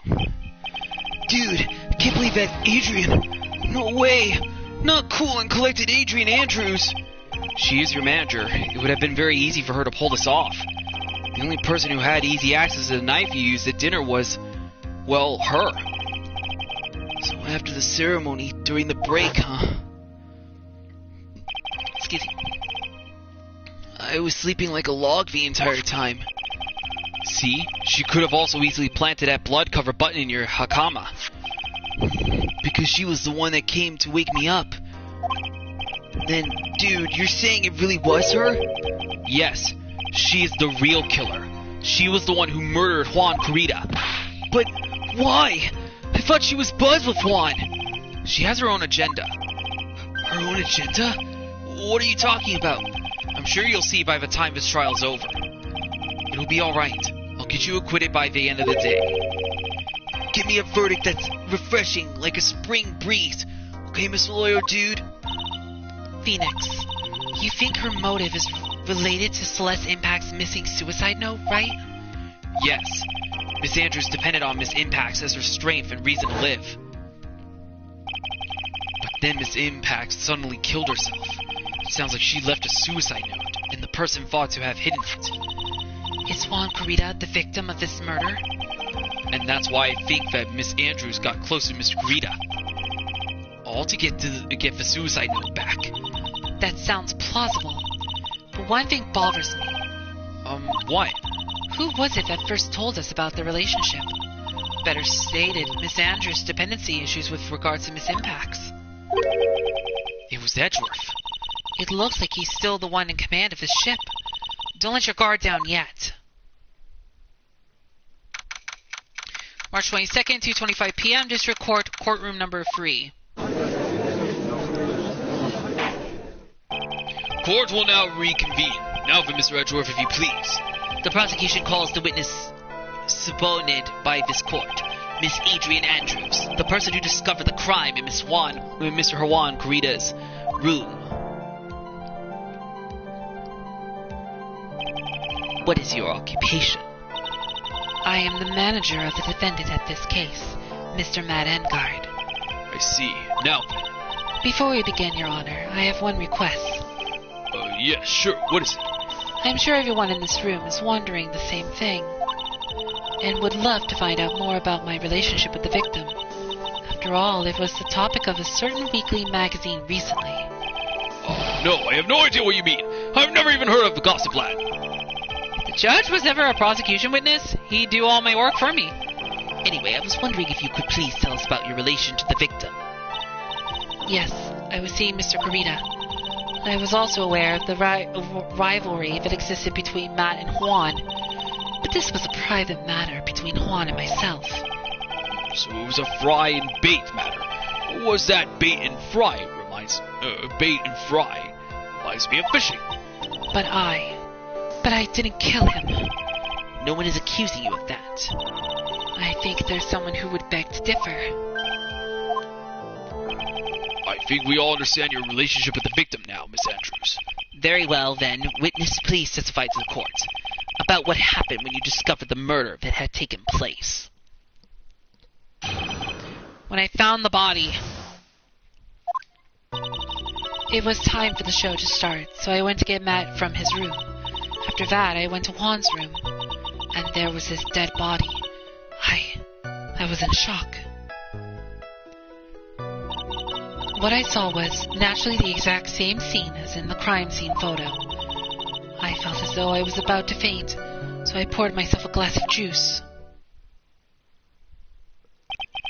You poured yourself a glass of juice?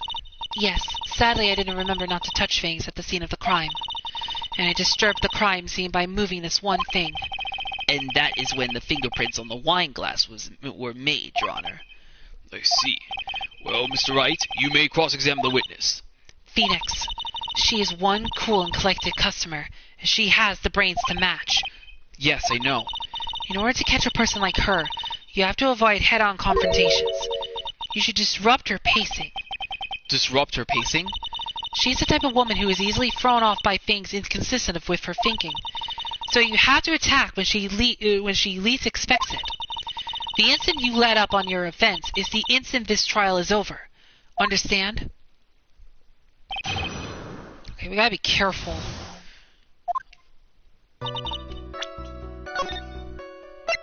Okay, let me see if on the first data. Hold it! And what was Mr. Angar doing at the time? He was taking a nap. He was worn out from his mini performance as the Nickel Samurai during the ceremony. Mr. Angar did say he was taking a nap. Then I guess you could say it could not have been taken out of his room, yes? Excuse me. It. What are you? Objection! Right. I thought years of school would have taught you how to construct a sentence. If you can't make a sensible sentence with a subject, then I'll make one for you. Watch. Did you, Miss Andrews, remove Mr. Angar's knife from his room? No. Subject, verb, object. Right. Did you skip basic grammar? The witness may continue. Hold it! And why did you do that? As a friendly gesture, Juan was to make an appearance with the other heroes. So the show was supposed to be a show of friendship, huh? Let me see real quick, because I think we're about to press even further. Is that the only reason? I beg your pardon. What are you implying? You had a certain goal in mind when you started to get close to him, correct? So perhaps you had a more personal matter to discuss with the victim. Sorry, but I didn't have any such intentions in mind at that time. Can't get her to talk without a strong piece of evidence, I guess. May we continue now? Witness, what did you see when you got to his room?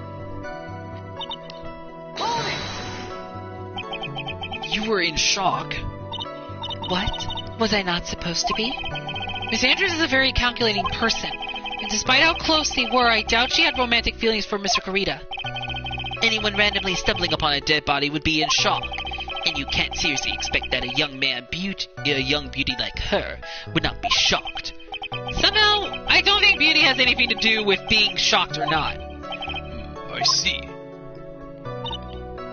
Hold it! This is the photo you're referring to, correct? Yes, the one with the knife lounge in his chest. And the guitar case was like this too? Yes, it was open and empty, of course. And then, what did you do next, witness? Hold it! Juice? Yes, there was a bottle of tomato juice on the table, so I helped myself. But you didn't drink any of it, did you? Huh? There were no lid marks left on this wine glass to suggest that anyone drank from it. I wasn't feeling terribly great, so I set the glass down without drinking it. Miss Andrews, I would like to confirm with you one more time. When you discovered the dead body of Juan Kurita, you were in great shock. And that's when you poured yourself the glass of juice, correct? And what of it? My mind really was a complete blank at the time. Your mind was a complete blank. I didn't think that was possible for you. Aren't you rude today? I was so dazed that I made one careless mistake. That one thing. What one thing? Oh, we might be getting closer. Never mind. It's no big deal. What was she starting to say just now? Miss Andrews, I am convinced that, as you said, you made a mistake at the scene of the crime. What I really want to know is what this mistake was. Actually, so would I. I'm sorry. It's kind of embarrassing. When I set the glass down on the dresser, I accidentally knocked the flower vase over. Flower vase? Are you talking about the one on the floor in the crime photo? This mess of glass shards? It was originally on top of the dresser, but when I bumped into it with my elbow, it fell onto the guitar case. Why did you withhold such an important piece of information? I'm sorry. I thought that since the crime scene was already in disarray, that people would simply assume that vase was just another part of the mess. Looks like yet another fact has come to light here. Please add this in anything else you have to reveal to your testimony. I'm sorry, but I have nothing more to add. I didn't touch anything else. I was the one who knocked the flower vase over, where it fell onto the guitar case. Hold it! What kind of flower vase was it? It was a glass vase, and it was fairly big and heavy. I thought I would try to take Juan's pulse. So I set the glass I was holding down on the dresser, and that's when my elbow accidentally hit the vase. That's odd. I thought she was always in total control of herself. That's what she would like people to think. Always be mindful of the gap between your perception and reality. Doesn't sound like there's any glaring contradictions in her testimony just now. I warned you earlier that she would not crack so easily. The only way to make her is to... Keep on the offensive and not let up. The only way you're going to catch her is with some very strong, decisive evidence. I have to find something. I just have to. For Maya's sake.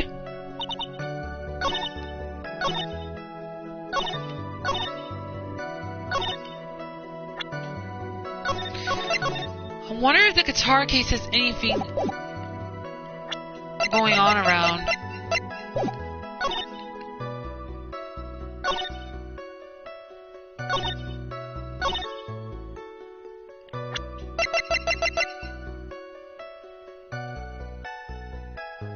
Objection! I'm gonna try the gossip thing first and see if that points to any contradiction.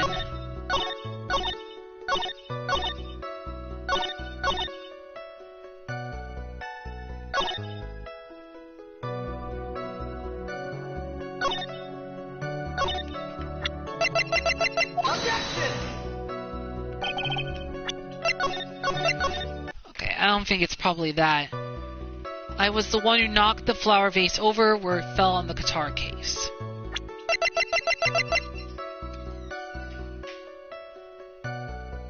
Objection! Oh, it's the guitar case, okay. You testify that you knocked the flower vase over. Is this correct? Yes. And are you sure it fell onto the guitar case? Is there some problem with what I said? It's not some problem. It's a major problem. It's true that the top of the guitar case was wet with water. However, that's exactly what is so strange. Miss Andrews, you testify that the vase fell onto the guitar case. However, if that was true, the case should have gotten wet on the inside, not the outside. That's very true. Furthermore, there is one other strange thing about this guitar case. What is that? Let's take another look at the crime scene photo. Excuse me. The remains of the vase are scattered on the floor. What is wrong with that? If the guitar case was open when the vase fell, the glass shards should be inside, not outside the case. Objection! What is your point, Wright? That the case was closed at the time the vase was knocked over? Is that all? Objection! No. Think back to what Miss Andrews testified to. She said that other than the vase, she didn't touch anything else. Yes, that's right.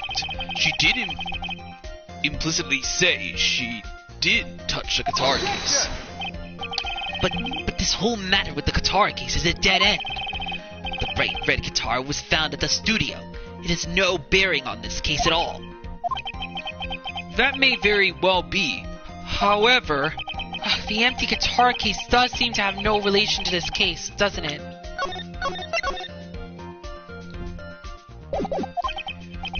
It seems that there is no deeper meaning to the guitar case. Well, Mr. Wright, do you think we need to hear more details about the guitar case? the empty guitar case. I believe this is a crucial piece of the puzzle. I can't believe anyone would reach for straws like this, but it is you. I can't believe I'm doing this either. Alright, I'll follow along, for now. Miss Andrews, please testify to the court about the guitar case. Yes, Your Honor. The guitar case. I don't remember too clearly because I was a bit dazed. I suppose I must have opened the guitar case after I've knocked the vase over. It's not a big deal though, right? The case was empty after all. As for why I opened the case, even I don't know. It looks like this really wasn't a very important point. This wastefulness is such a familiar feeling by now, but it's almost comforting. Anyway, I'll just go ahead and start the cross-examination. Using any way to change the topic? A convenient escape for a weak man. Okay, here we go. Let me save real quick.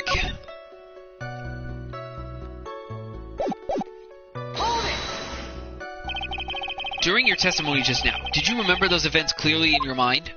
Well, you see...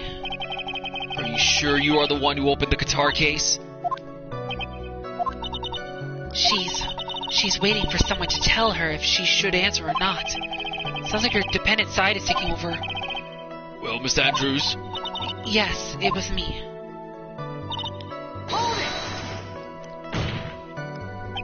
So, you opened the guitar case, then? Yes, well, maybe. Why did you open the guitar case? Huh? Mr. Kurita's dead body was right there in front of you, wasn't it? I would think that the first thing you would do is call for help, not open a guitar case. As the witness has said multiple times, when she found the dead body, she was dazed. Maybe I was curious to know if the bright red guitar was alright or not. I thought maybe the criminal took it. Why would she care about the bright red guitar? But getting back on topic.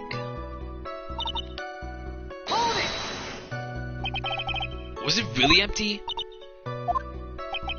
I was just wondering if maybe when you opened the case, the guitar was still inside.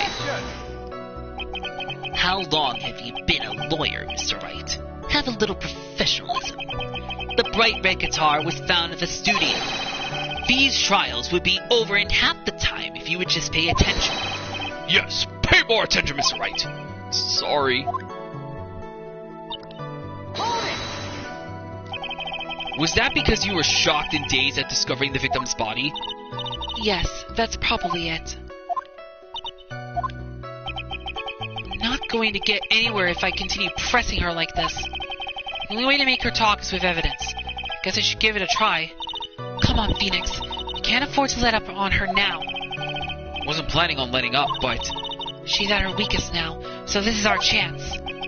Yeah, if we had a weapon to hit her with. I'm sure a weapon is hiding somewhere in the court record, waiting to be found.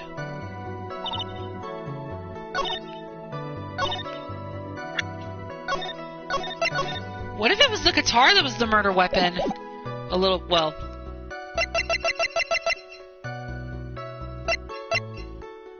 Objection! Okay, it was. There's no way you were the one who opened the guitar case. Why would you say that? It's elementary, my dear. Because the only fingerprints on this guitar case are those of the victim. Ah, What is it, Miss Andrews? you shouldn't assume that I must have left prints just because I touched the case. What do you mean? What if I were to tell you that I was wearing gloves at the time? Gloves? But why would you be wearing gloves at the time? It was the night of the award ceremony. So of course I dressed up for the occasion. Yes, now I remember. I'm almost sure I was wearing a pair of thin gloves. I see. Well, Mr. Wright, it seems the witness was wearing gloves at the scene of the crime. Let me save real quick because we got something right there. You were wearing gloves? Isn't that a little strange? Why is that strange? Do you have something that would prove that I was not wearing gloves at the time? Oh dear.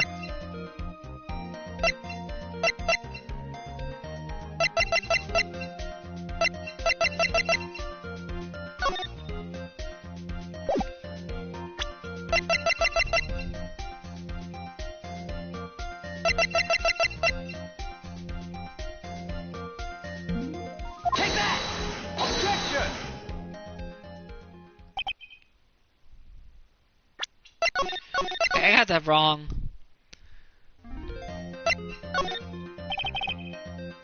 Okay, let me save here.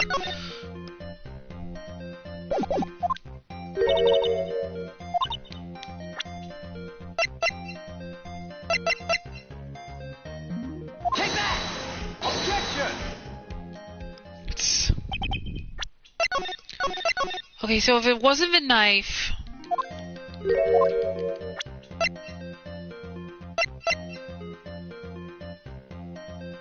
The autopsy? Objection! Oh my gosh, Edgeworth.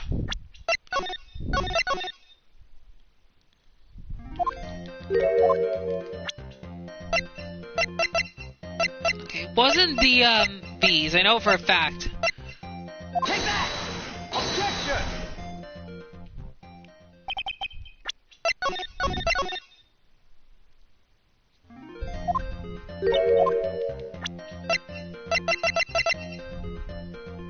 Take that! Objection!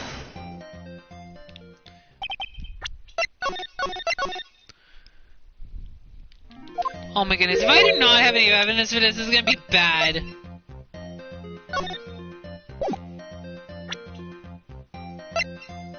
Take that! Objection! Oh wait, hold up. Hold up real quick, hold up. I messed this up here. I think it was the wine glass. Take that! Yeah, it was. Oh my goodness, I'm an idiot. I didn't realize that. Oh, I should have realized that sooner. I have your proof right here. This wine glass. The wine glass? You left your fingerprints very clearly on this wine glass. Even if you took your gloves off when you poured yourself this glass of juice, wouldn't you think it was just a little strange? That you put your gloves back on just to open the guitar case? Her glasses broke. Oh my goodness. Order, order, order. Looks like you hit the nail on the head this time. What do you mean? I believe that guitar case plays a very important role here. But it's just an empty case. I wonder if it really was empty, though. But the guitar, the bright red guitar was at the studio. Phoenix, drop all of your presumptions. What was in the guitar case was not the bright red guitar.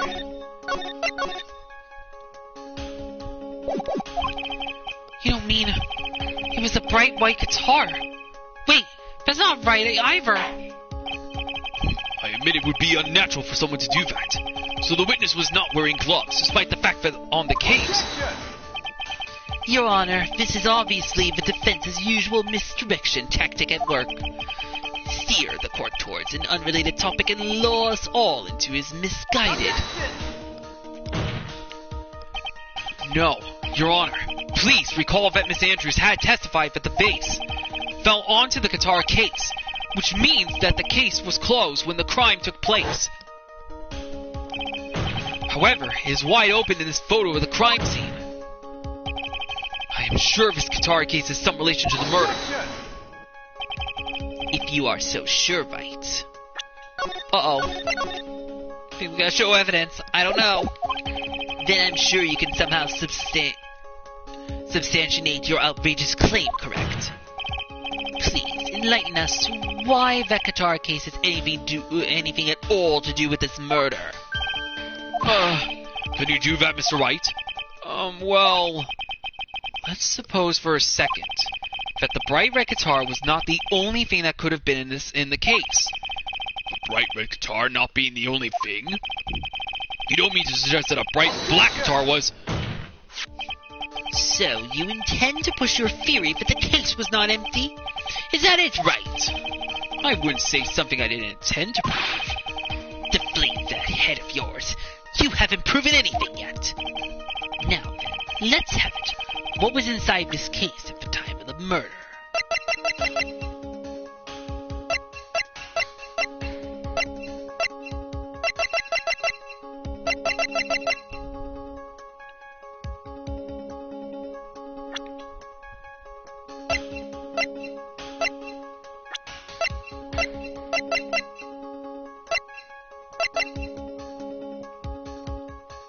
Take that!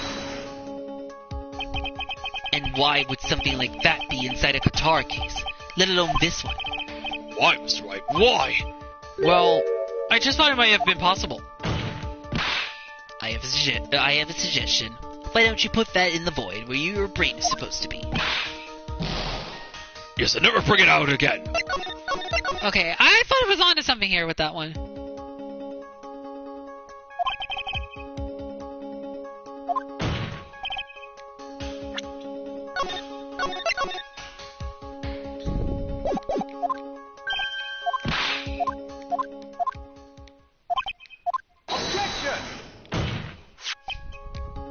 Okay, let me save here real quick. Okay. Alright, let's see. Now then, let's have it. What was inside this case at the scene of at the time of the murder?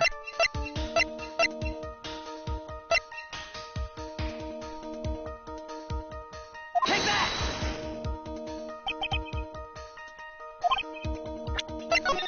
Okay, that was wrong. Okay,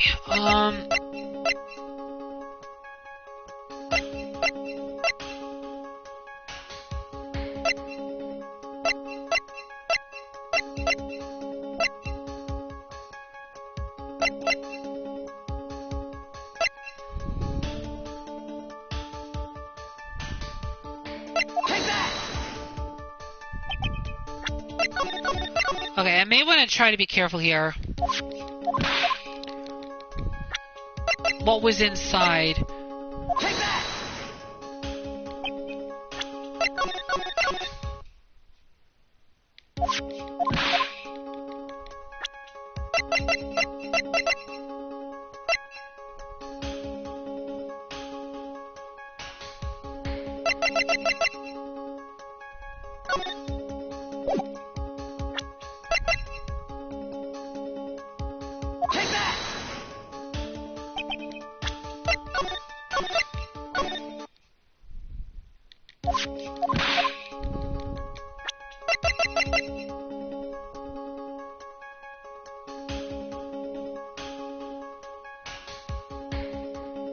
Take that! Oh my goodness, here we go again. Take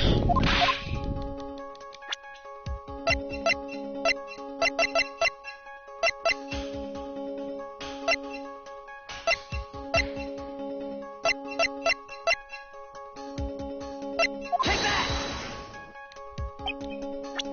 Okay, I may want to try this in order again from evidence-wise. Just how I wanted to scramble so much with this. Take that! Oh! Oh! Okay! Alright, so I guess that was the one.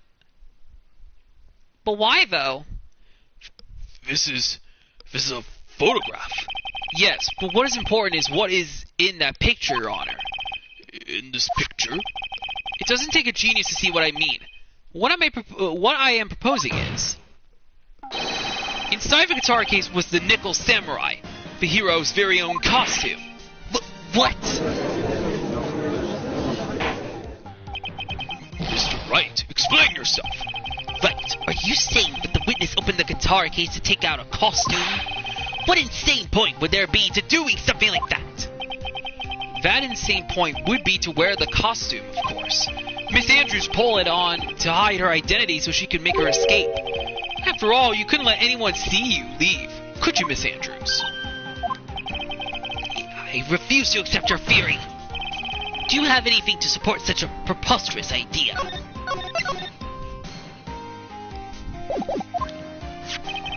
Just outside the door was an investigative photographer who was striving for a big scoop. And in the end, she managed to get this shot, correct?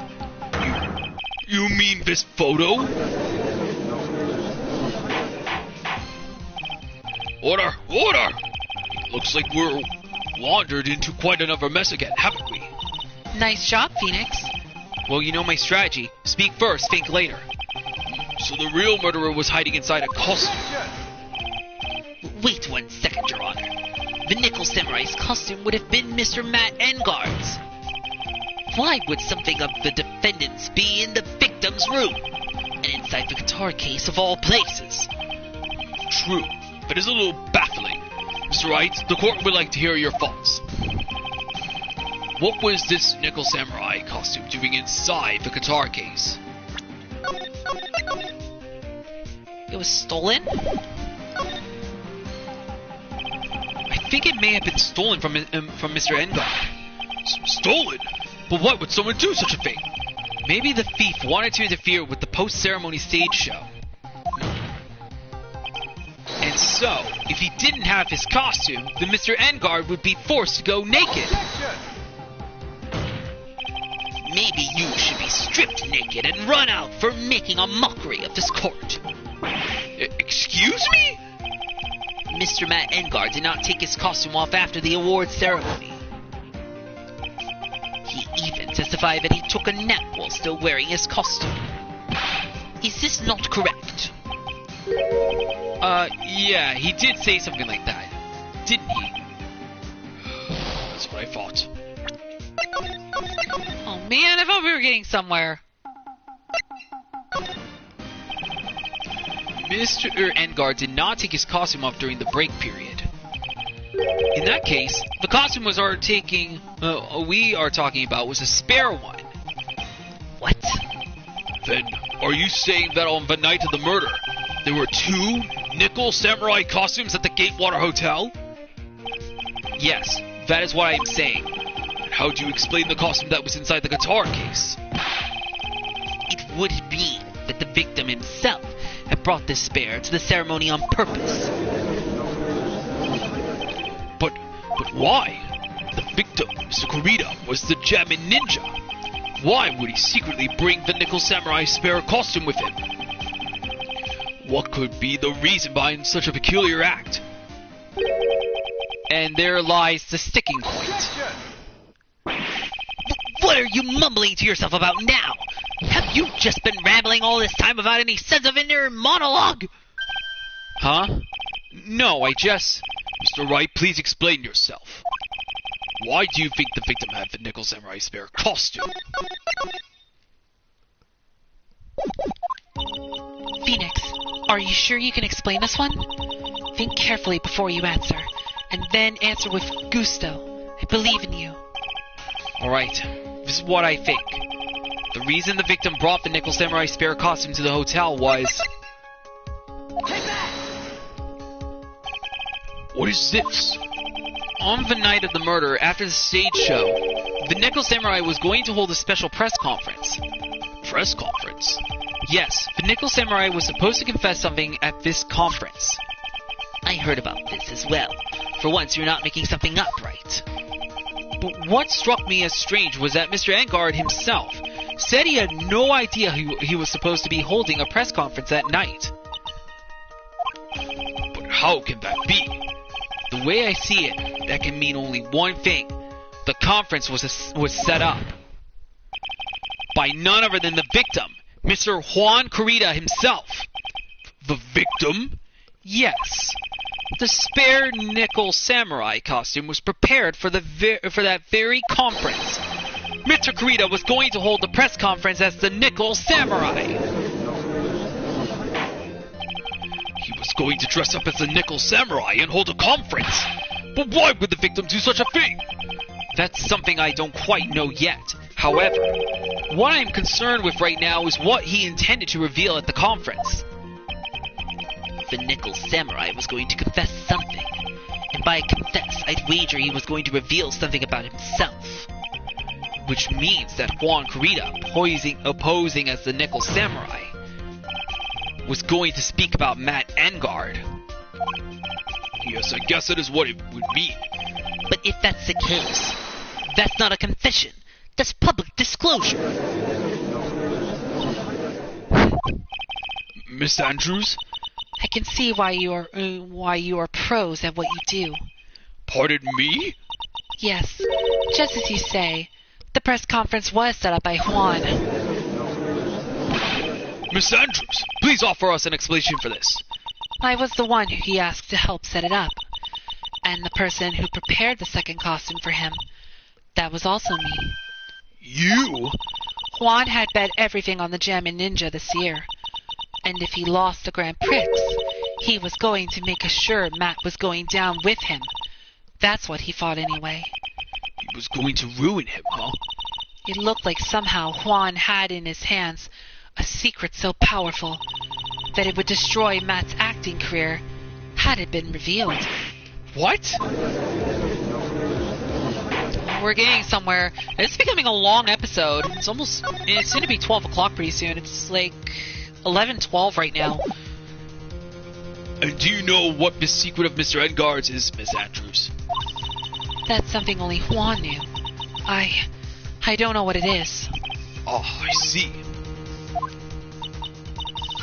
I've probably been coming off quite suspicious to everyone, but that's to be expected. I've been trying to protect Matt, after all.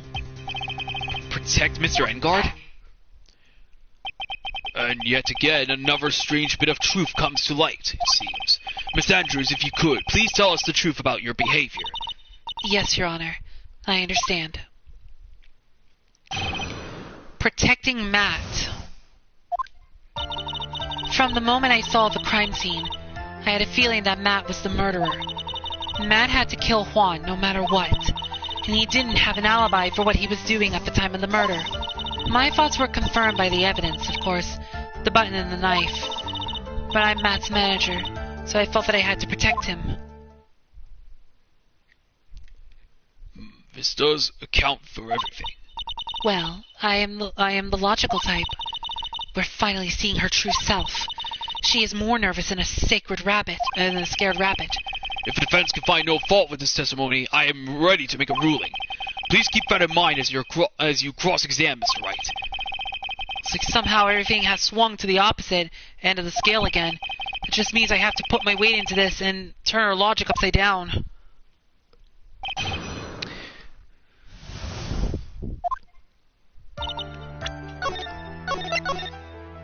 Okay.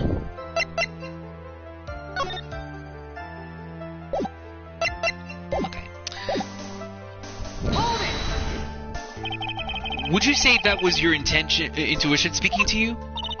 Don't confuse my methods of reasoning with your own. If you want to prove that someone did something, you need three things. 3 things? A motive, an opportunity to commit the crime, and finally, decisive evidence. And if you think these three things through, the answer becomes quite clear. You should have already known that, Phoenix. They didn't teach that to us in school, at least. Not from what I remember. May I continue now? So, would you say this need came from the press conference? Yes. Do you know why Juan chose the event in that hotel for the conference? Because that was when he could cause the most damage to the public's beloved Matt Engard. And you knew of his plan, didn't you, Miss Andrews? Yes, because I was the one who set up the conference and prepared the costume. But I'm sure Mr. Engard himself didn't know anything about the press conference. Oh, really? Can you show me any proof that he didn't know about the press conference? Anyway, the important thing here is that this information was not in your testimony.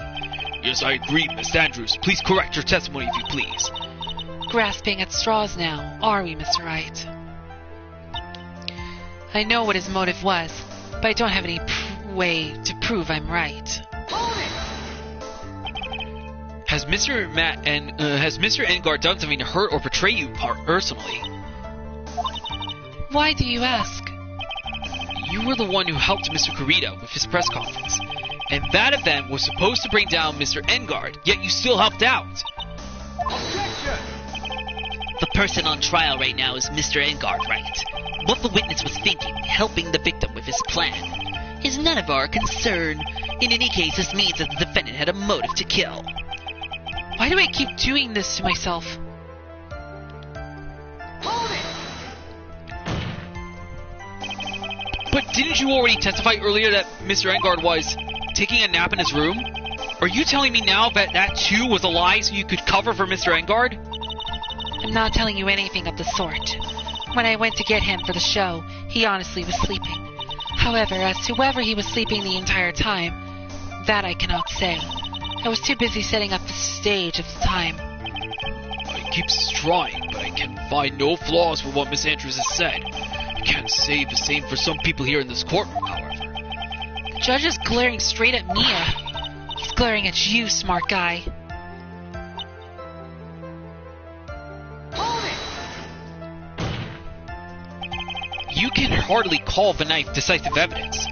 The fingerprints on the knife could very well be a clever camouflage. Then, what about the button? The button? It's clear from the crime scene that the victim and his murderer fought. And during the fight, the killer ripped the button from the Jammin Ninja costume. You're talking about this button, correct? That button was found in the fleet of Matt's Hakama. Isn't it correct? I would think that makes it very decisive evidence. Looks like you were outfoxed again, Mr. Wright. Anyway, the knife doesn't prove a thing. Please fix your testimony. I can't stand the sight of a man who can't gracefully accept his defeat. Thank goodness Mia can still look at me. With an icy stare, yes. Miss Andrews, for Mr. Wright's sake, please add this information to your testimony. The button was torn off Juan during his fight with Matt. Hold it! And how do you know that? When the ends of the threads on the button and the costume were mashed up, they were found to fit together perfectly. Or so I heard. I've heard that before too. But why would Miss Andrews know about this case down to such a fine detail? Don't look at me like that, just because I'm prepared and you are not. I thought I had her this time for sure. If there's anything to trip her up on, it has to be here. But where and what? Hold it! But what you really did was stab the guy in the back, didn't you? And at the worst possible time. Objection! Who's to say she really stabbed the guy in the back, as you put it? This witness could have disclosed things about Mr. Engard at any time. Why then would she wait until there was a huge audience before doing so? It's the same reason why Mr. Kurita planned such an elaborate conference. Miss Andrews wanted to cause Mr. Engard as much damage as she possibly could. This witness bears ill will towards the defendant. Objection! This isn't the Phoenix Wright wax philosophical power hour. And please stop slandering the witness. As I expected, Miss Andrews' testimony seems pretty solid. Really? Because to me it sounded a little wishy-washy. Wishy-washy? Well, I guess we'll see if I press a little more. You should know this by now. But you'll need strong decisive evidence to make her talk. Got it, Chief. I'm going to pin you down this time, Miss Andrews.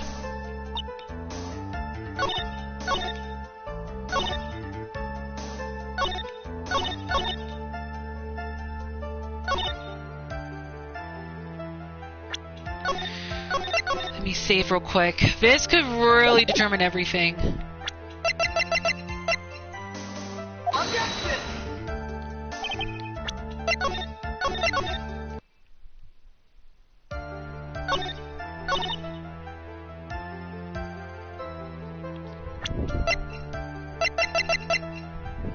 Objection!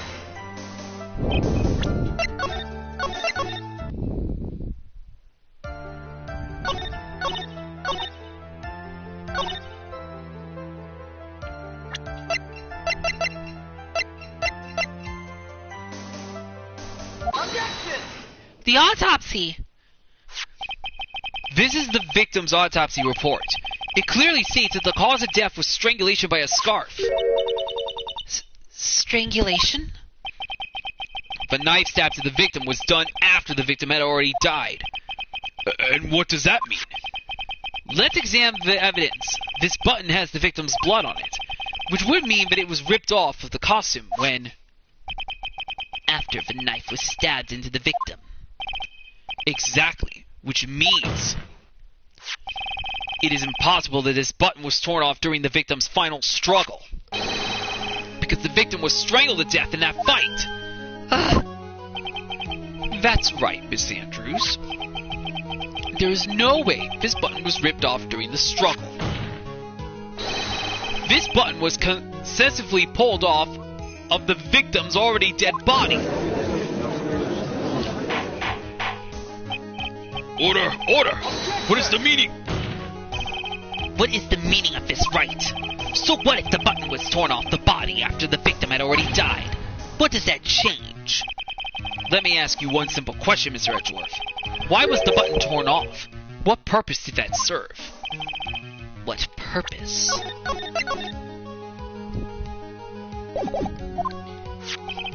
We now know this button was not torn off during the fight, so the murderer took the time and effort to purposely rip this from the victim's body. That would mean that the murderer had something in mind, wouldn't it? Mr. Wright, does this mean you know what the murderer wanted to do with the button? What was it?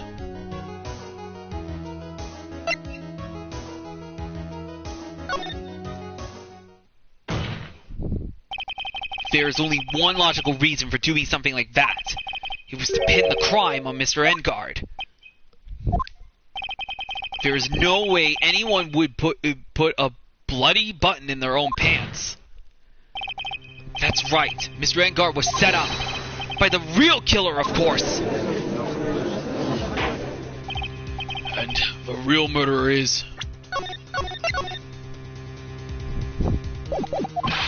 Well, Mr. Wright, who in the world is the real killer then? Finally. I can't believe I managed to bring this trial all the way up to this point. Phoenix, you can't let your guard down yet. Not until the very end. The real killer, the person who planned to frame Mr. Engard is... Take that! Miss Adrian Andrews. I choose you! You are Mr. Corrida's killer! What? What? Order! Order! Mr. Wright, this is a very grave matter. Do you have any evidence that supports your charge? Any evidence? All of the evidence points to Miss Andrews. What? How preposterous! You can't stick any of that on me! I can't, can I? Would you care to test me? Then what about this knife? The knife was used to stab the victim after he had already been strangled to death. It was used to throw suspicion onto Mr. Engard naturally. A knife covered in the defendant's fingerprints could only be taken from his room. And the only one who had dinner with him and knew which knife to take was you.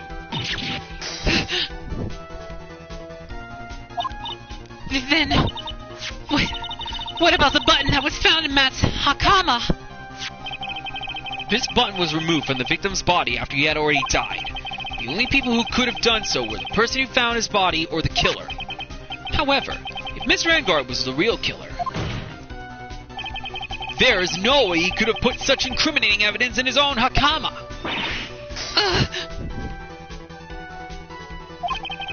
The only person who could have put this button into Mr. Engard's Hakama is the person who went to wake him from his nap, which is you yet again, Miss Andrews. Oh, I see. What about the empty guitar case? That is also another piece of evidence that incriminates Miss Andrews. That costume was used to hide the real killer's identity as they fled the crime scene. Now, who would have known that there was just such a costume inside the guitar case? It could only have been the person who prepared the costume for the victim. And that person is you, Miss Adrian Andrews. No, But Miss Andrews' fingerprints were nowhere to be found on the guitar case, and it was you who proved that she was not wearing gloves at the time. That's right. That's because she did not intend on leaving any fingerprints. If anyone had found out that she had touched the case, they would have asked her why. So to avoid leaving any prints, she used a towel or something else to open it. But the glass of tomato juice is a different story. Miss Andrews purposely left her fingerprints on the glass to show that, yes, indeed, she was the classic days discoverer of the dead body. And to top it all off, there's this photo. Photo of the killer as they exited the scene of the crime.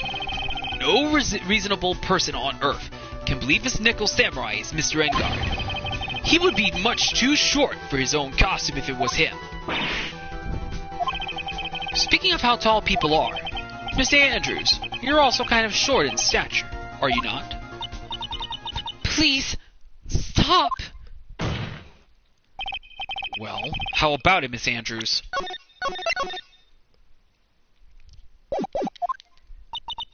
I've got her this time. Miss Andrews? I refuse to testify. What was that? There's a law. It says I can't be forced to testify about something if it can incriminate me. Well, yes.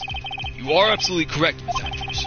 Law does provide us with a way to avoid self-incrimination by allowing a witness to not testify if the testimony can cause damage to themselves.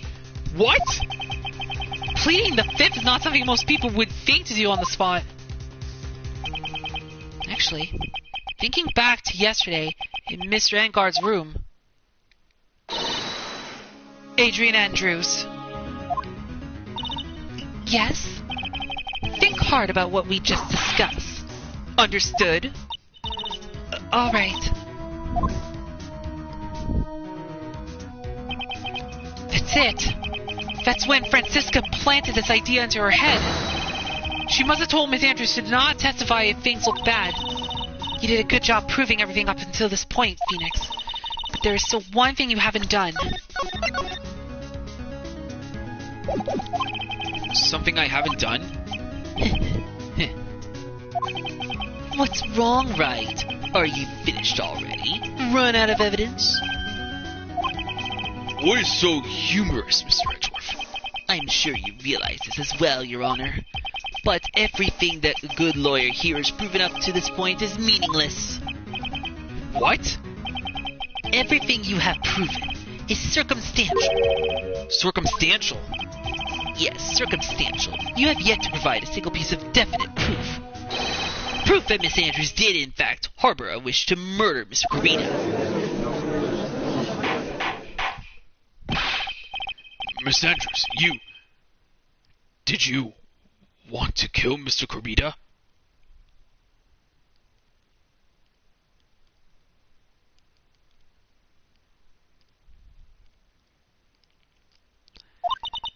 I believe this may lead to me incriminating myself, so I will abstain from answering. But Miss Andrews, if you do that, it would be the same as admitting your guilt, don't you think? Maybe so. Or maybe not. There's nothing to prove it either way. Besides, you don't even know what crime I would be guilty of due to my silence. No, she's taking that defiant attitude again. Mia, what should we do? Somehow we've landed in the worst possible situation. I think we have reached a certain conclusion at this point in time. Miss Adrian Andrews has refused to testify, and the defense theory that she is the actual murderer has not been fully substantial with solid, definite proof. But that's not true! In this situation, there is only one thing this court can do, and that is to declare a recess. Recess? I request that both the prosecution and the defense look further into this matter, and at tomorrow's trial. Tomorrow? Oh, great, here we go again!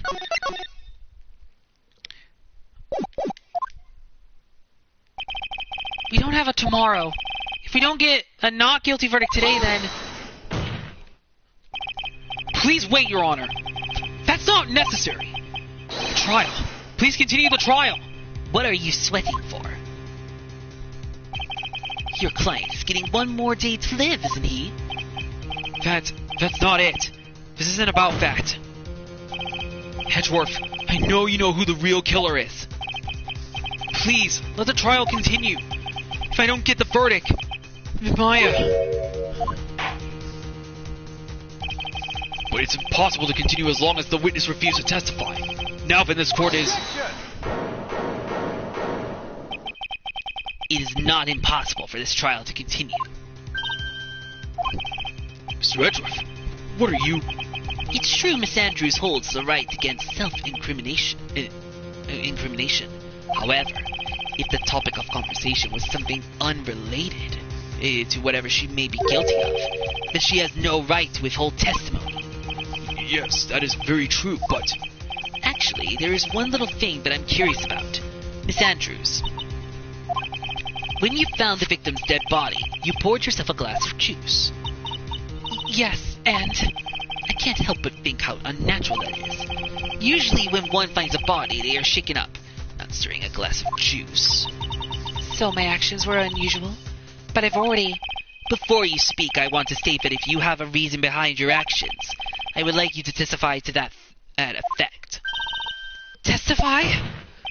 Your Honor, I would like to request that the witness testify again as to what happened when she first discovered the victim's body. Whatever we find out in this testimony should in no way implicate the witness. I don't know what it is about Edgeworth today, but I can't get a good read off of him. Is he friend or foe? I just don't know. The court acknowledges the prosecution's request. Miss Andrews, if you please. When I found the body, part number 2, that glass of juice, I didn't really pour it for myself. I was surprised when I walked into the room and saw it in that messy state. And Juan, he was sitting slumped over and tired looking in the corner. When I saw him sitting like that, he thought that he was dead. It didn't cross my mind. To be honest, I thought he had just fainted or something, so I went to pour him some juice. When I realized that he was dead, that's when I knocked the flower vase over. So you poured that glass of juice for the victim. Why didn't you say so in your earlier testimony? I didn't think I needed to include something so trivial. Phoenix, please be careful here. If you can't find anything wrong with this testimony, then there's nothing left. I know. Edgeworth, what the heck is going on in the brain of yours? Now then, Mr. Wright, you may begin your cross-examination.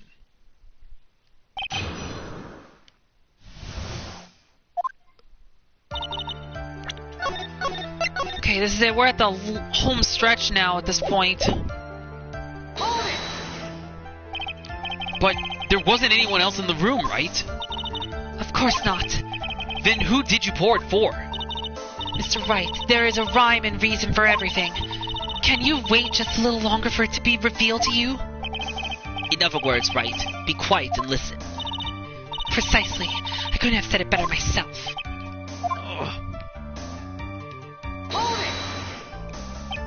So, it was a mess? Are you sure it wasn't messy because of your fight with Miss Corita?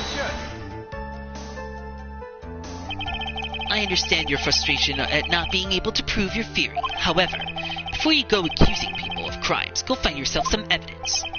And then, what did you see next, witness?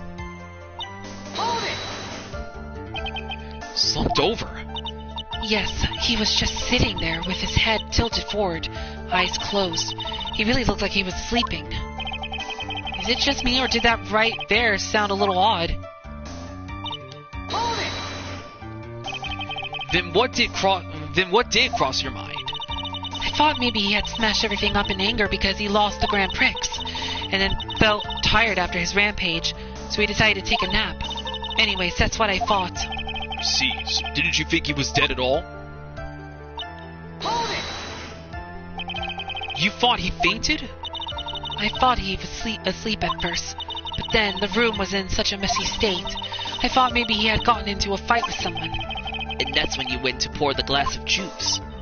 Yes, he always has a hard time waking up, so Juan always has a glass of tomato juice to drink. I see. And after that, what happened next? And how did you come to realize that he was in fact dead?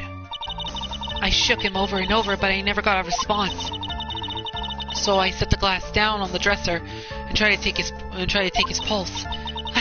I was shocked and staggered backward. And knocked the flower vase over. So that's what happened. Yes. This is what it all comes down to. Huh? This is the absolute end for both sides. And Adrian is letting her guard down. Phoenix, now is our best chance yet to kill the prosecution's case. Isn't that a bit harsh? Miss Andrews, will you tell us the truth this time?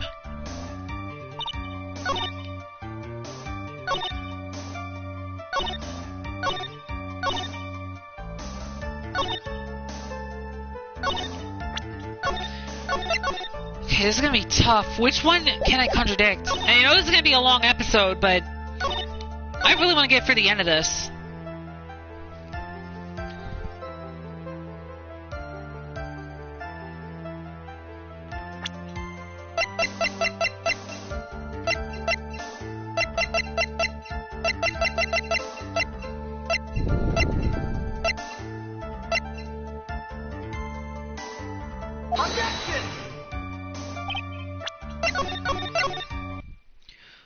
this is gonna be tough.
I think it's gotta be that one testimony.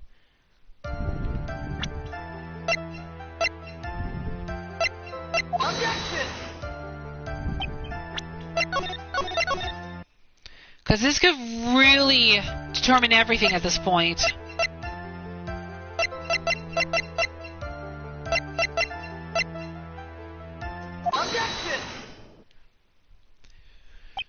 So you honestly didn't think he was dead when you found him?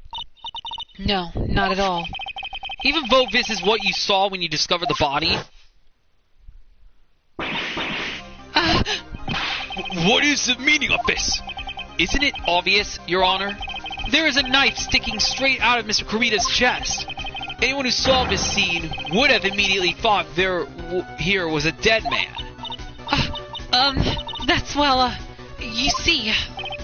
I doubt a single person in the world would mistake this for someone who fainted, and as so nonchalantly go pour something to drink.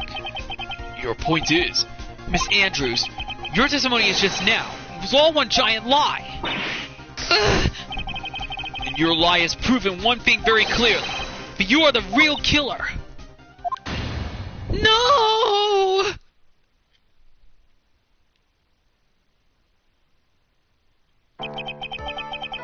Looks like the defense has somehow brought the ugly truth to light. The defendant, Mr. Matt Engard, is not guilty after all.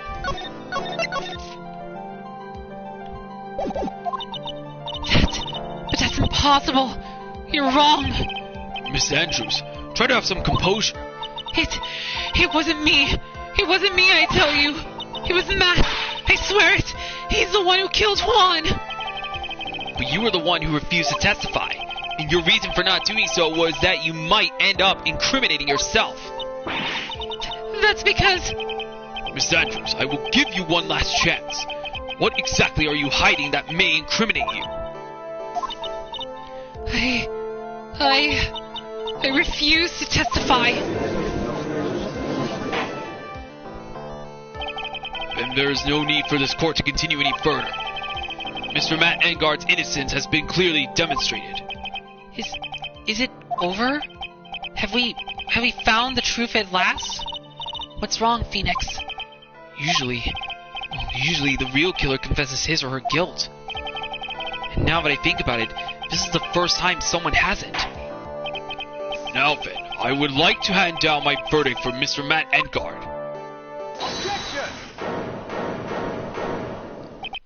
Your Honor, the prosecution feels that it would be premature to pass down a verdict at this time. Oh, he's onto something. What? The reason is quite simple. This witness has yet to speak the absolute real truth. The absolute real truth? What are you... Witness, don't you understand yet? I don't know who planted this silly idea in your head, but as long as you protect yourself through your silence, Matt Engard will go free, and in his place, you will become the guilty party. That's a lie. I don't believe in you. What? I was told if I spoke, then it would be all over, and Matt would never be declared guilty. One in the world is she talking about? Has she lost it? I can't speak about it. I'm too scared. It's Franziska von Karma. Huh? Don't you remember, Phoenix? Miss Andrews lives by gripping tightly onto the words of Forever, because she doesn't have the strength to believe in herself. Then, right now, Miss Andrews is... Yesterday she was tossed a lifesaver by Miss Von Karma. Don't say a word, no matter what happens. If you do, Matt Engard will be acquitted. Miss Andrews undyingly believes in those words right now, and is clinging on to them. Then what should we do? This is the first time I've ever come across anything like this.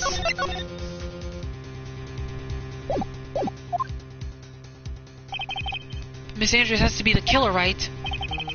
All we have to do now is get our not guilty. That is my only priority.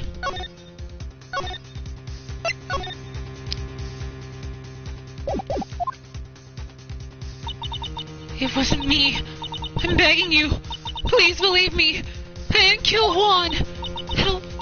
Please, someone. Help me. Mr. Wright. Yes, Your Honor.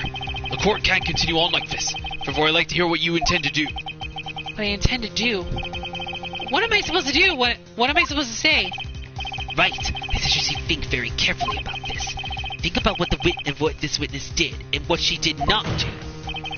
And think about who is the real mastermind behind this crime. It's the real mastermind? Isn't that obvious? Someone else it could have been, except the woman crying over there, right? Come now. What will you do? What kind of man are you, Mr. Phoenix Wright?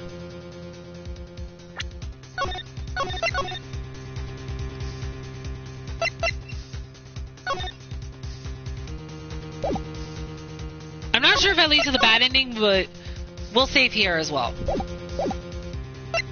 Force Andrews to testify. Request not guilty verdict. I have to win a complete acquitted today. There's no way around that. But I can't bring myself to do it like this. Not when she's making a face like that. Miss Andrews, I would like to know what you are really hiding. Mr. Wright, are you sure you know what you're doing? Sure, Mr. Engard would get acquitted, but in his place, you would be found guilty. And is this how you really want this trial to end? Be quiet. How dare you? You're trying to trick me. That's enough. I commend you for trying, Mr. Edgeworth. However, it's clear that the defense's theory is the truth. You're wrong.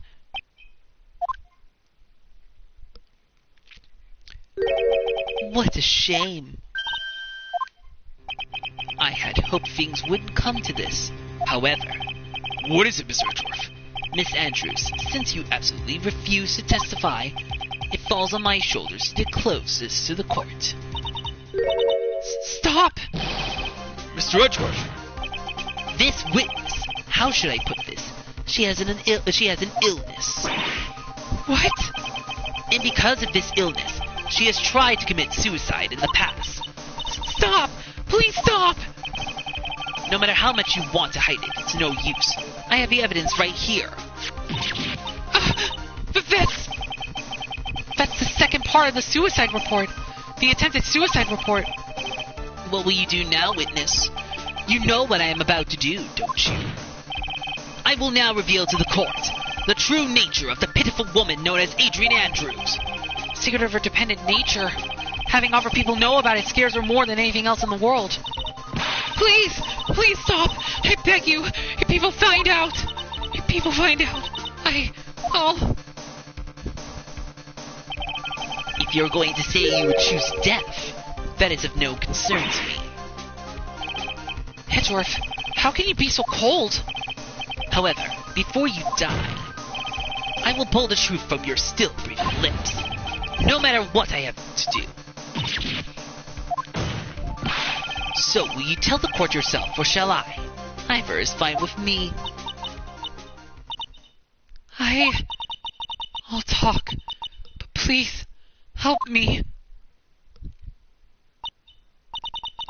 Nothing matters anymore. My crime. We're still going? Oh my gosh! When I first saw him, I really thought he had fainted,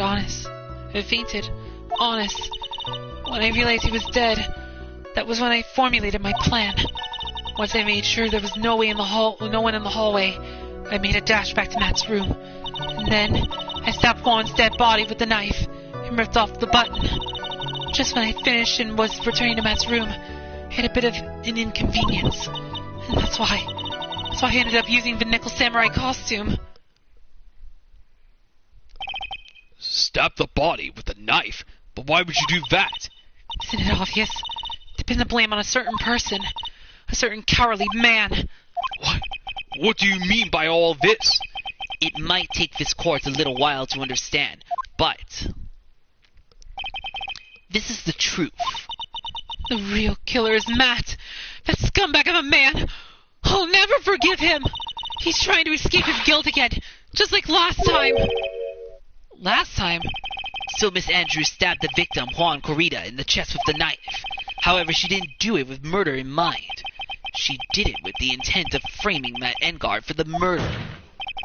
And this is her crime. What? How is this possible? I mean, wasn't Miss Andrews supposed to be the real murderer? Mr. Wright, please get over your shock and commence the cross-examination. Yeah, we're still going. Okay, this should be really it, because ultimately, we gotta get through this. Okay. But you could tell from the state the room was in that there must have been a fight. Are you telling the truth when you say that you did not know he was dead? He had a scarf tied around his neck, but that scarf is part of the jamming ninja costume, so I didn't think anything about it was strange. His head was also tilted down a bit so I couldn't see his face that well. That's why I thought I'd wake him up and went to pour the juice. What is this plan you had? I knew right away the murderer was Matt. I knew because Juan was going to expose Matt's weakest point to the world. So Matt did this to stop Juan and silence him for good. That's when I thought I should forge some evidence and pin this crime on Matt. So the forged pieces of evidence were the knife and the button. The first thing that came to mind was to plant the knife. That was so you could get the knife, correct? The knife Matt used at dinner had his fingerprints all over it. I thought if I used that, then the police would certainly turn their eyes towards him. Matt was napping with his costume on at the time. I slipped in, took the knife, and returned to the scene of the crime. So you were the one to stab the victim with the knife? It gives me goosebumps to think about it now. What a horrible thing I did. But at the time, I couldn't control my own body. It moved on its own. And then when I stabbed Juan's dead body, I suddenly realized something. If I use the button somehow, I can make Matt look even more suspicious. So you thought to rip one of the buttons off and then plant it in Mr. Engard's hakama. Yes, that's what I had planned to do. But things never go that smoothly, do they?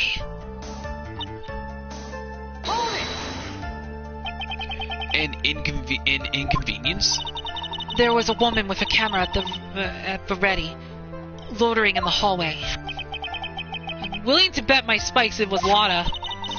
There was also a woman with a ray gun at the ready, pacing back and forth. That's Miss Oldbag for you.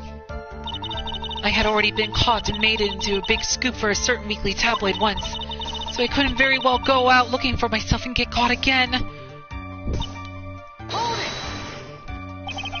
You were the one who prepared that costume, weren't you? Yes, I took it from Global Studios. I also put it into Juan's guitar case the day before the award ceremony. You did this in preparation for this press conference, correct? Yes, Juan wanted to wear that costume and hold a press conference in it. He was going to disclose Matt's big secret there. And what is this secret? That I don't know. Anyway, I thought that if I were to leave Juan's room in the nickel samurai costume, then people would think that Matt was the real murderer. I was very careful not to leave any fingerprints when I opened the guitar case. I absolutely did not want anyone to know about the costume. I think we've heard enough. So after that, you went back to Mr. Engard's room. planted the button. It's Matt Sakama, yes. After that, I folded up the costume I was wearing and put it into a bag. Then I snuck it out of the hotel and got rid of it. My word, what does all this mean? Mr. Edgeworth, is it? The real criminal is Matt Engard. Yesterday, that woman prosecutor sat me down for a talk. Francisca, huh? She said that I should, under no circumstances, confess to what I'd done. That if I kept quiet, then Matt would be found guilty for sure. I had no choice but to believe in her words. What this witness has done is clearly unlawful. However, as long as her testimony stands, we can be certain she is not the real killer. Wait, Your Honor. The event's still... Right. It's pointless. At this point in time, it is not possible to indicate Miss Andrews on anything. Yes, exactly. There isn't a single piece of evidence that points to her as the murderer. The cross-examination of the witness is over, and so is today's trial. You couldn't establish that the witness was the culprit. Please let it go, Mr. Wright. But... Mr. Edgeworth, please place Miss Andrews under arrest for further questioning. Understood, Your Honor. The prosecution will arrange for her detention immediately. That is all. Court is adjourned for today.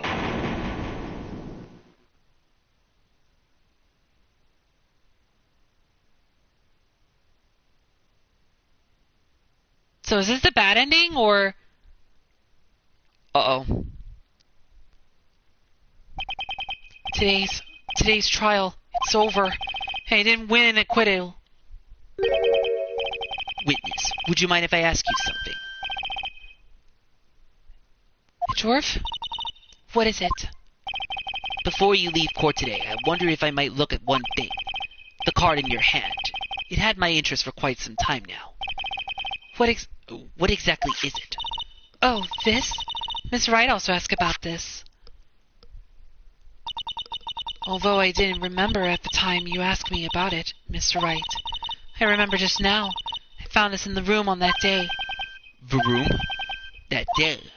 Yes. I found this card when I had discovered Juan's body. It was lying there right next to him. You found that card next to the victim's body?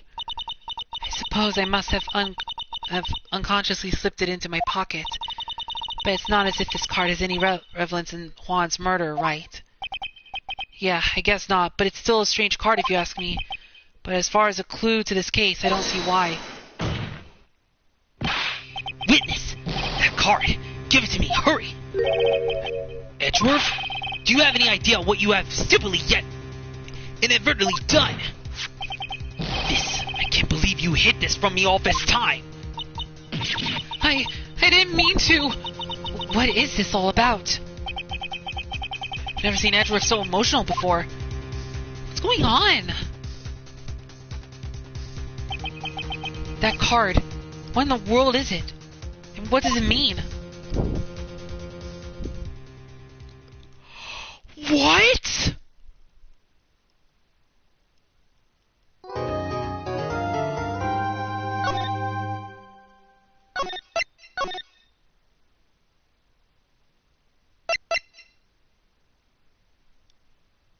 This episode's not over yet?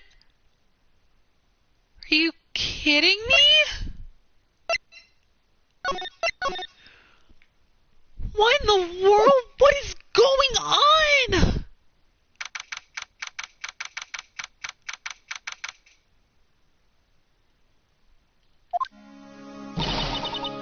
Missing Maya! Missing Maya!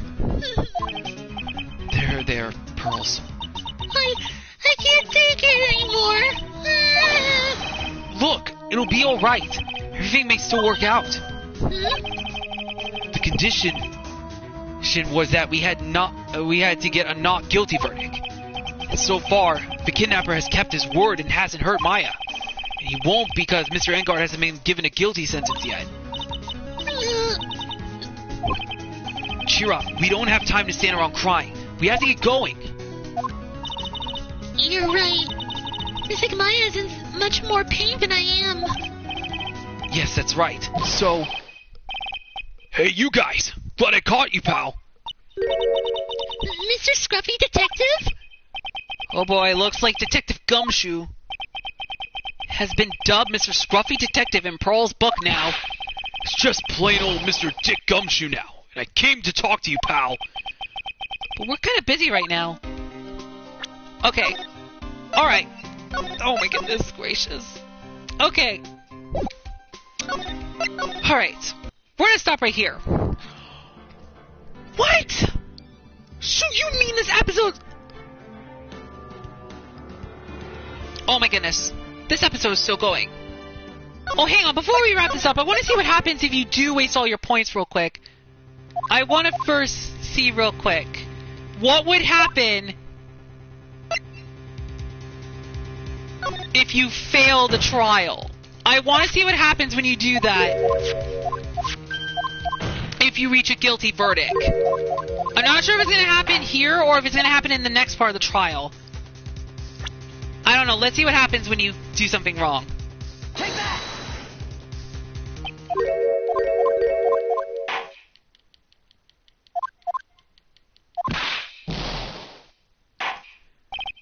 That's enough.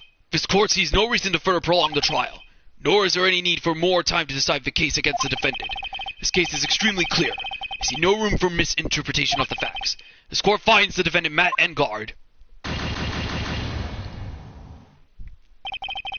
The accused will surrender to the court immediately, to be held pending trial at a higher court within a month from today's date. That is all. This court is adjourned.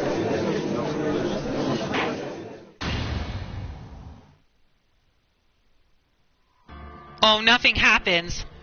Okay, so I guess this episode is still going to keep going, so...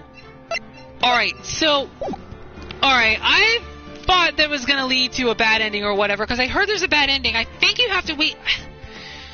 Oh my goodness, I can't believe we have to get to the next part of the trial in order to find out. So this episode is still going. Alright. But... Oh my goodness. That card that Adrian Andrews had has to have something to do with this murder. This has to play some key role. Or in this case, it may not have been Adrian Andrews as the killer. It could have been someone else. Could it be Maya's kidnapper? Oh my goodness, I don't know what's gonna happen. Oh man, it's never over. Well, apparently it's not over just yet. Okay, so it looks like that means we're not even close to finishing episode 4 of Justice for All. There is actually more to it, but we got another investigation we gotta go through, so we still got time to hopefully get a not guilty verdict. So far, we haven't got a not guilty verdict yet, nor a guilty verdict. So that means we still have a chance to prove that Matt Engard is not the killer. And possibly Adrian Andrews could still be the killer. But what in the world is going on? Oh my goodness, what is happening? What is happening in this episode? Wow. Okay, so before I wrap this up, even though it's already been 3 hours already, this trial is filled with twists and turns. I did not expect that this was going to be filled with so many twists and turns. And I thought we were going to reach the end of this trial and reach the end of episode 4 of Justice for All. But nope.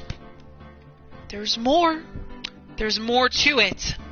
So I guess it's not over just yet.